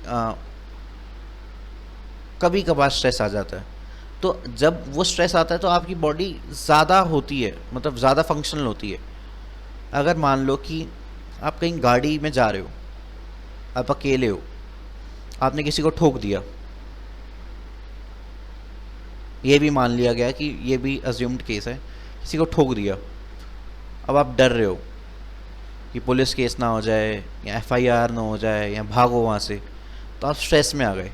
तो आप नोटिस करना, आपका दिमाग ज़्यादा चलता है, आपका ब्लड रश ज़्यादा हो जाता है, ब्लड काफ़ी तेज़ घूमता है, आप डरने थोड़े ज़्यादा लग जाते हो, घबरा ज़्यादा जाते हो, दिमाग भी ज़्यादा चलता है। सो देखो, जब आपकी बॉडी में स्ट्रेस आया तो क्या आपका दिमाग चला? बिल्कुल चला। बट कभी कोई सुना है आपने, ये भी सुना होगा कि ये ज़्यादा स्ट्रेस लेता है या इसको स्ट्रेस की बीमारी है, स्ट्रेस ही रहता है, वो ज़्यादा भी नहीं जी पाएगा। जो जितना ज़्यादा स्ट्रेस लेगा उसकी लाइफ एक्सपेक्टेंसी उतनी ही कम हो जाएगी ना, क्योंकि स्ट्रेस जितना ज़्यादा रहेगा, अगर एक शॉर्ट ड्यूरेशन के लिए स्ट्रेस रहे well and good, long interval of stress that is distress is very harmful. So coming back to this, so blood pressure is high, blood pressure is high जो है स्ट्रेस। तो आपका blood इतना अच्छा pump करेगा, मतलब जो आपका हार्ट है वो इतना अच्छा आपका ब्लड पंप करेगा कि हर एक ऑर्गन को एफिशिएंट आपका ऑक्सीजन मिलेगा, ब्लड मिलेगा। 18th चैप्टर में आपको मैंने बताया था कि 20 ml ब्लड पंप होता है, जिसमें से 5 ml ऑक्सीजन डिलीवर होता है और 15 ml is venous blood return. ठीक है। स्ट्रेस कंडीशन में क्या होता है, नॉर्मल कंडीशन में 5 ml ऑक्सीजन मिल रहा होता है, स्ट्रेनस कंडीशन में 15 ml ऑक्सीजन मिल रहा होता है। 20 ml ब्लड में से 15 ml ऑक्सीजन आपको मिल रहा है स्ट्रेनस कंडीशन में। नॉर्मल कंडीशन में आपको 5 ml ऑक्सीजन मिल रहा है, तो आपके लिए अच्छा क्या है, 15 ml ऑक्सीजन। बट अगर आप रेगुलर स्ट्रेस लेते हो तो दिक्कत है, तो बहुत बड़ी दिक्कत है। चलो, stress is linked to hypertension और हाइपोटेंशन। मान लो किसी को ज़्यादा गुस्सा आता है, जो कि मैंने केस लिया मेरे पापा को, स्ट्रेस होता है, तो क्या होगा, there are chances of the collapse of the kidney as well as brain. Hypertension, I am talking about hypertension. Hypertension में 2 ऑर्गन सबसे ज़्यादा कोलैप्स करने के सबसे ज़्यादा चांस होते हैं, ब्रेन में ब्रेन डैमेज या किडनी फेलियर। ये 2 ऑर्गन सबसे ज़्यादा, these are the more prone to collapse in case of hypertension. ठीक है। बॉडी को ये भी मंजूर नहीं है कि उसको हाइपरटेंशन रहे, बॉडी को ये भी मंजूर नहीं है कि उसको हाइपोटेंशन रहे। बेटा, हाइपर इज़ ज़्यादा, हाइपो इज़ कम, दोनों चीज़ें गंदी है अगर ज़्यादा देर तक रहती है। तो हाइपरटेंशन में क्या करेगा, अब आपका हार्ट है, दिल है, मानता नहीं, उसने ये देख लिया कि जो इतना blood pressure is what I am again saying, blood pressure is pressure exerted by the blood on the vessels, ये है ब्लड प्रेशर। तो उसने अगेन देख लिया कि प्रेशर ज़्यादा है, इसको कम करो। तो आपका heart, right atria of the heart, मान लो कि ये जो 4 चेम्बर हैं, ऐसे करते हो ना हार्ट वाला, निब्बा निब्बियाँ ऐसे करते रहते हैं, तो राइट ये हो गया बेटा, ऐसे देखा जाता है, ऐसे, ना कि मतलब जो हार्ट है वो अपनी बॉडी पे लगा के देखो कभी, तब आपको आप कहोगे कि ये तो लेफ़्ट हो गया और ये राइट हो गया, बट मैं इसको राइट क्यों बोल रहा हूँ? देखो ये मेरा लेफ़्ट हैंड है, आपको ये अगर आप देख रहे हो तो ये लेफ़्ट हैंड है मेरा, ये और ये, बट मैं इसको राइट एट्रिया बोल रहा हूँ। जो ऊपर वाला पोजीशन है इसको मैं राइट एट्रिया बोल रहा हूँ, क्योंकि आप इसको ऐसे लगा के देखो, आप इसको हार्ट को ऐसे लगा के यहाँ देखो, तब आपको पता चलेगा कि मैं सही बोल रहा हूँ। यहाँ डायग्राम्स में बने होते हैं कि लेफ़्ट को राइट दिखाया होता है, राइट को लेफ़्ट दिखाया होता है, तो बहुत कन्फ्यूजन हो जाती है। सो उसको आप इन्वर्स करो और अपनी बॉडी पर लगा के देखो। तो हाइपरटेंशन है तो बॉडी ने फिर सेंस कर लिया यार ये भी दिक्कत है, क्या करे? तो हार्ट ने, राइट एट्रिया ने क्या किया, मैं क्या करूँगा, मैं ना ANF एक हार्मोन है उसको रिलीज़ करता हूँ। तो बॉडी ने पूछा ये ANF क्या होता है, कहता है फुल फॉर्म बताऊँ कि काम? मैं फुल फॉर्म बताऊँ या काम बताऊँ उसका? कहते हैं दोनों बता दो। ANF is atrial natriuretic factor, atrial natriuretic factor is ANF। ये तो बताई मैंने तुम्हें फुल फॉर्म। बॉडी कहेगी ठीक है चलो फुल फॉर्म तो बता दी, काम बताओ। कहेगा कि भाई जब मेरा ब्लड प्रेशर कम था तब किडनी ने एक रेनिन नाम का हार्मोन रिलीज़ करा था, जो एक RAAS एक सिस्टम होता है उस पर रिस्पॉन्सिबल है, रेनिन एंजियोटेंसिन एल्डोस्टेरोन सिस्टम, जिसने ब्लड प्रेशर बढ़ाया था, जिसने कंस्ट्रिक्शन कराई थी ना, जिसने तुम्हारा ब्लड प्रेशर बढ़ा दिया था। ठीक है, मैं क्या करूँगा, ANF atrial natriuretic factor मैं उस RAAS रास बोला जाता है, रास सिस्टम को बंद कर दूंगा। रास सिस्टम का काम होता है वैसो कंस्ट्रक्शन करना, टाइट कर देना, मतलब दबा देना। मैं करूँगा कि डायलेशन कर दूँ, मैं मतलब जो दबा रखा था उसको छोड़ दूँ। आपने पंप पानी दे रहे हो, आप दूर तक दबाना, तो आप आगे से टैप कर देते, दबा देते हो, वापस छोड़ दो तो पानी की रेंज कम हो जाएगी ना। तो मैं ये करूँगा। तो हाइपरटेंशन के केस में right atria of the heart releases the ANF which suppresses RAS and causes vasodilation. So इतनी बड़ी मैंने आपको कहानी सुनाई। जो coming back to this, so heart right atria secretes the ANF, atrial natriuretic uretic factor, it suppresses RAS is renin, RENIN, it is not RENNIN, it is not renin angiotensin aldosterone system, it suppresses RAS and causes vasodilation. मान लो कि इसको कैसे समझो, आपको ऐसा समझो,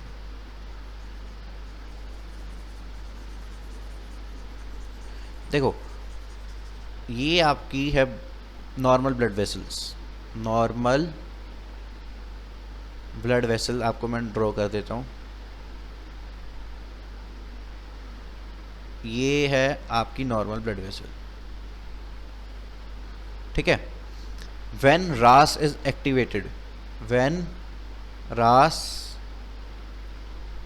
activated, जब RAS एक्टिवेट हुआ, RAS का काम क्या है, कंस्ट्रक्शन कराना। RAS की फुल फॉर्म क्या है, रेनिन। देखो रेनिन आ रहा है, रेनिन का RAS एक सिस्टम है, RAS में रेनिन भी है, एंजियोटेंसिन भी है, एल्डोस्टेरोन भी है, तीनों का काम कंस्ट्रक्शन कराना। एंजियोटेंसिन एल्डोस्टेरोन सिस्टम, ये काम होता है। So when RAS is activated, क्या हुआ, जब RAS एक्टिवेट हुआ, आपकी ब्लड वेसल्स कुछ कंस्ट्रिक्ट हो गई, तो ये देखो पतली हो गई, ये चौड़ी थी, more wider it is narrow comparatively, ठीक है। So when ANF is activated, अब ANF आ गया, सो बिफोर ब्लड वेसल्स कुछ इतनी पतली थी जब रास एक्टिवेट था, ये देखो। आफ्टर क्या हुआ, नॉर्मल हो गई ब्लड वेसल्स जैसे पहली थी, देखो चौड़ी हो गई फिर से, ये देखो फिर से चौड़ी हो गई उतनी। इसमें कम चौड़ी थी, बहुत कम था, तो आप ये समझे। सो इसके साथ हमारा पेज नंबर, आई थिंक ये कौन सा था, 4, पेज 4 भी कंप्लीट होता है। सो हम डिस्कस करेंगे page number 5। So coming back to page number 5, it is page number 5। So हमने डिस्कस कर लिया कि हार्ट कौन सा रिलीज़ करता है, हार्ट रिलीजेस ANF, देन हमने kidney releases what, kidney releases yes renin, then calcitriol, एक और था बताओ, रेनिन था, कैल्सिट्रायोल था और एल्डोस्टेरॉन, ठीक है। तो कमिंग बैक टू दिस, अब हम करेंगे discuss liver. So liver secretes angiotensinogen, ठीक है। So angiotensinogen, so liver secretes angiotensinogen, it causes, reason जो इसका फंक्शन क्या है, कॉजेज वेसोकंस्ट्रिक्शन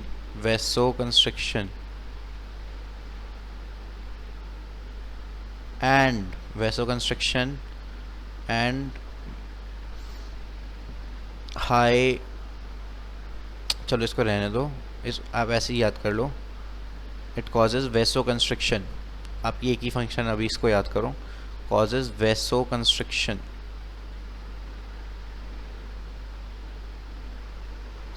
ठीक है।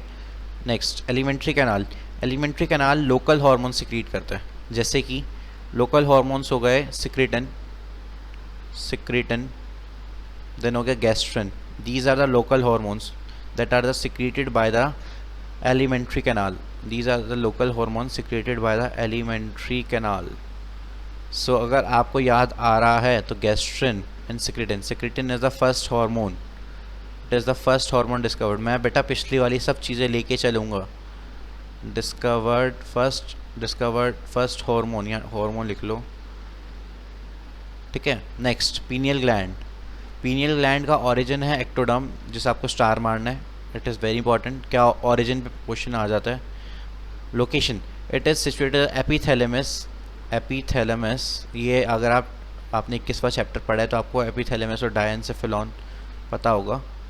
एक होता है एपीथैलेमस, हाइपोथैलेमस, ठीक है, epithalamus of diencephalon. So pineal gland is situated at the epithalamus of the diencephalon, pineal gland. Location, epithylamus of the diencephalon, ये लोकेशन हो गई। Secretes melatonin and serotonin, अगर आपको ये याद है जो मैं लिखवा चुका हूँ, melatonin and serotonin are the derivatives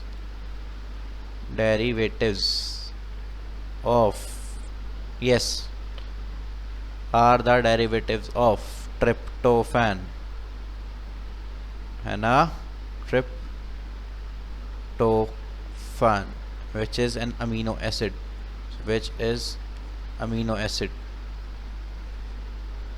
so coming back, secretes melatonin and serotonin, then melatonin also plays in the metabolism, ये बेटा इसको स्टार मारो, ये वेरी इंपॉर्टेंट लाइन है। देखो क्या याद करना, M for melatonin and M for आपको याद करना बेटा मेटाबॉलिज्म। मैंने आपको बताया था एंडोक्राइन सिस्टम का काम क्या होता है मेटाबॉलिज्म में, और आपको ये भी बताया था न्यूरल सिस्टम का काम करता है फिजिकल एंड फिजियोलॉजिकल। तो melatonin also plays role in the metabolism of the body. अगला थाइमस ग्लैंड, ओरिजिन बेटा है इसका endodermal. So origin endodermal, location in the mediastinum on the ventral side of the heart. बेटा mediastinum, मान लो कि ये जो लंग्स हैं इनके बीच का जो स्पेस है ना, ये आपको जो चैन दिख रही है बेटा, ये इसको बीच के जो बोलते हैं इसको बेटा मीडियास्टेनम बोलते हैं। आपको अगर ये चैन दिख रही है ये, इसको बेटा मीडियास्टेनम बोलते हैं। अभी बच्चे हैं बेटा 3:50 सुबह के, मतलब 4 बज चुके हैं लगभग। सो हमने 2 बजे स्टार्ट करा था शायद, ठीक है। तो location in the mediastinum upon the dorsal, बेटा जो ग्रेविटी को फेस करती है साइड, मान लो कि ये है बेटा, ग्रेविटी नीचे है ना, ये ग्रेविटी है, तो ये जो सरफेस है ना नीचे वाली सरफेस, ये आपको ये देखो, ये जो सरफेस है ये, इस सरफेस को जो ग्रेविटी को फेस करती है उसको बोलते हैं ventral surface.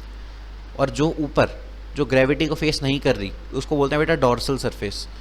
So location in the mediastinum upon the dorsal surface of the heart. Hormone बेटा thymosins, thymosins helps in the providing immunity. थाइमोसिन्स,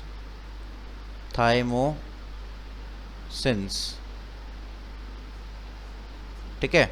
चलो फंक्शंस क्या होता है बेटा, thymosins helps in the maturation and differentiation of the T lymphocytes. इसको mark करो बेटा, T lymphocytes.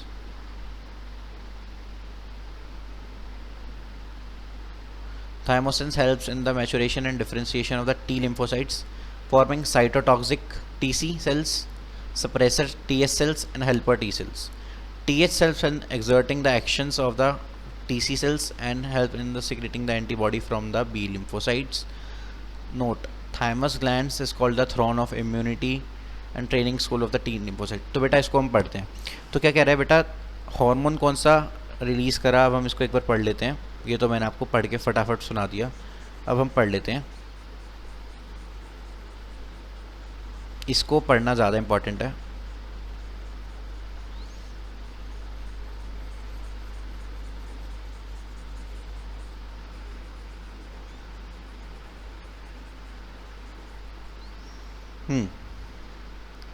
तो देखो क्या था, थाइमस ग्लैंड ये था थाइमस ग्लैंड, इसने सिक्रीट करा थाइमोसिन, एक हार्मोन है थाइमोसिन, ठीक है। Thymus gland called throne of immunity,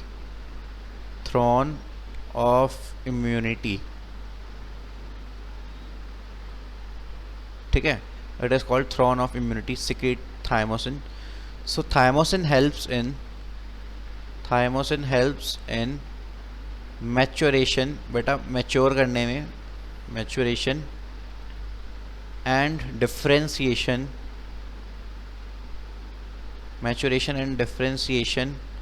of T lymphocytes. बेटा लिम्फोसाइट्स भी दो तरह के होते हैं, T lymphocytes and B lymphocytes. So helps in the maturation of T lymphocytes. और टी लिम्फोसाइट्स भी 3 तरह के होते हैं बेटा, टीसी सेल्स, पहला हो गया टीसी सेल्स, देन हो गया इसको बोलते हैं साइटोटॉक्सिक,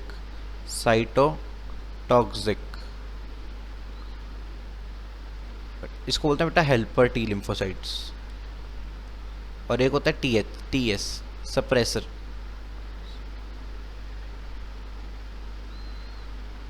तो सिक्रीट करा बेटा thymosin helps in the maturation and differentiation of the T lymphocytes. T lymphocytes 3 तरह के हैं, टीसी, टीएच और टीएस। तो मैं ये बोल सकता हूँ कि helps in the differentiation of the TC, TH and TS, क्योंकि बेटा टी लिम्फोसाइट्स के हेल्प्स मैच्योरेट एंड डिफरेंशिएट कर रहा है। तो टी लिम्फोसाइट्स भी 3 तरह की हैं। तो अब तो ये लाइन हमने पढ़ ली, thymosin helps in the maturation and the differentiation of the T lymphocytes, forming cytotoxic, suppressor and the helper. बेटा टी लिम्फोसाइट्स ही तो, टी लिम्फोसाइट्स क्या बोला, मैच्योरेशन। टी लिम्फोसाइट्स का जब भी मैच्योरेशन होगा, व्हेन मैच्योरेशन होगा तो क्या बनेंगे, टीसी, TH एंड TS, ठीक है। तो ये बनेंगे after maturation of T lymphocytes by thymosins, ठीक है। नेक्स्ट, ये हो गया बेटा डन, ये हो गया डन, ये भी हो गया done. So TH cells helps in the exerting the actions of the TC cells बेटा and help in the secreting the antibody from the B lymphocyte। तो क्या करता है TH cells का काम, बेटा नाम ही हेल्पर T lymphocytes है। TH मतलब H denotes helper T lymphocyte help करता है, helps TC cells, TH helps TC cells and also helps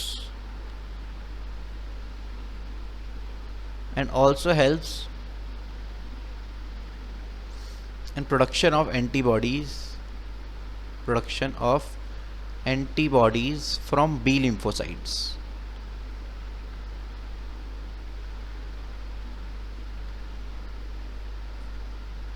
ठीक है, तो यही लिखा है नीचे, TH cells helps in exerting the action of the TC cells। बेटा TC cells का काम करने में आसानी करता है, उनकी मदद करता है, उनका एक्शन एग्जर्ट करने में हेल्प करता है, सो आसानी करेगा उनके लिए। And helps in the secreting antibodies from the B lymphocytes, और B lymphocyte से एंटीबॉडीज़ रिलीज़ करने में भी उनका हेल्प करता है। नोट, तो बेटा अगला क्या कहता है, thymus gland is called is the throne of immunity. तो थ्रोन मतलब गद्दी, जिसको बोलते हैं ना गद्दी, राजा वाजा जिसपे होते हैं ना, थ्रोन बड़ी चीज़। तो thymus gland is called as a throne of immunity और the training school of T lymphocytes बेटा, क्योंकि थाइमस ग्लैंड ही थाइमोसिन रिलीज करता है। तो इस पर मैं रीज़न लिख दूँ, क्वेश्चन लिख दूँ वाई, तो आंसर क्या होगा वाई का आंसर बिकॉज, यहाँ लिख रहा हूँ मैं because thymosin is secreted by T lymphocyte, secreted by thymus gland। ठीक है, सो एक बार हम दोबारा ले लेते हैं, दोबारा क्या बोला इसने, मैं एक बार कॉपी से देख लेता हूँ, क्योंकि यहाँ मैंने रब कर दिया, सो मुझे याद नहीं था क्या लिखा था मैंने।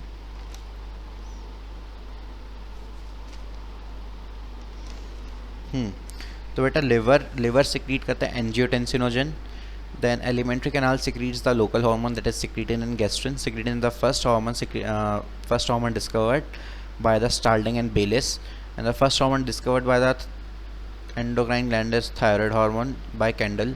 Then pineal gland is the origin ectodermal, then the epithalamus of the diencephalon, then pineal gland secretes the melatonin, serotonin, then melatonin helps in the metabolism of the body। मैंने आपको बताया था M for melatonin, melatonin and M for metabolism। then melatonin and serotonin are the derivatives of tyrosine, which is amino acid। so next is thymus gland, origin is endoderm, then location is the in the mediastinum towards the dorsal side of the heart। hormone is thymosin release करता है।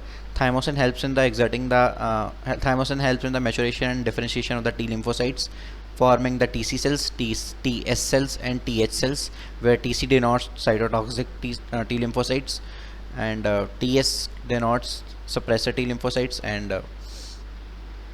TH denotes helper T lymphocytes। and T lymphocytes से TS, TH और TC बने।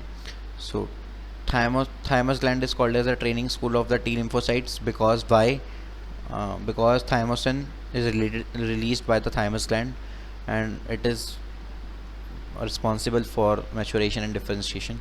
so it is all about the thymus gland। so moving forward, so next is some important definition। So that we have to write down.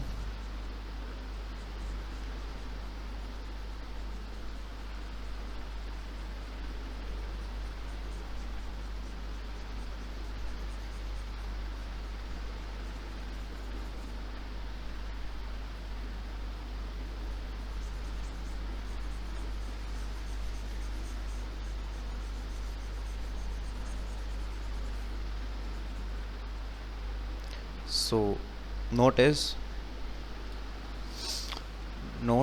that you have to write thymus gland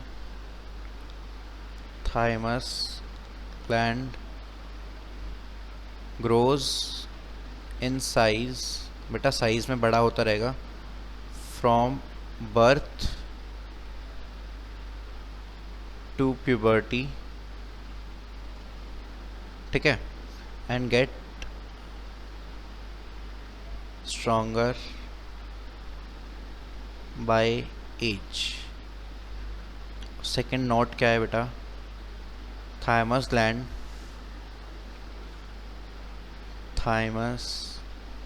gland degenerates, starting बेटा degenerate होना start कब हो जाता है, after 30 to 35 years, after 30 to 35 years, and is completely degenerates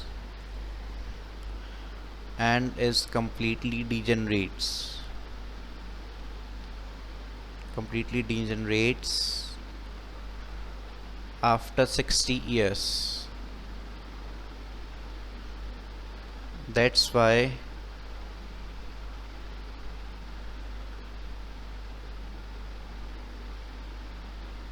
immunity is weak in old people or immunity weakens by age.